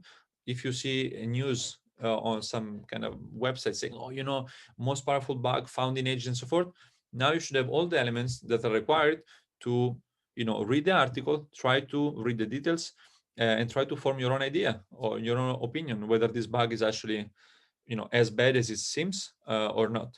And again, I hope now you understand that there are many aspects, where the bug is affecting things, so what kind of bugs, and the importance of keeping the threat model in mind when discussing bugs or defending systems. Okay, so with this I leave you to the next one, and stop recording. All right, have a good one. Bye bye.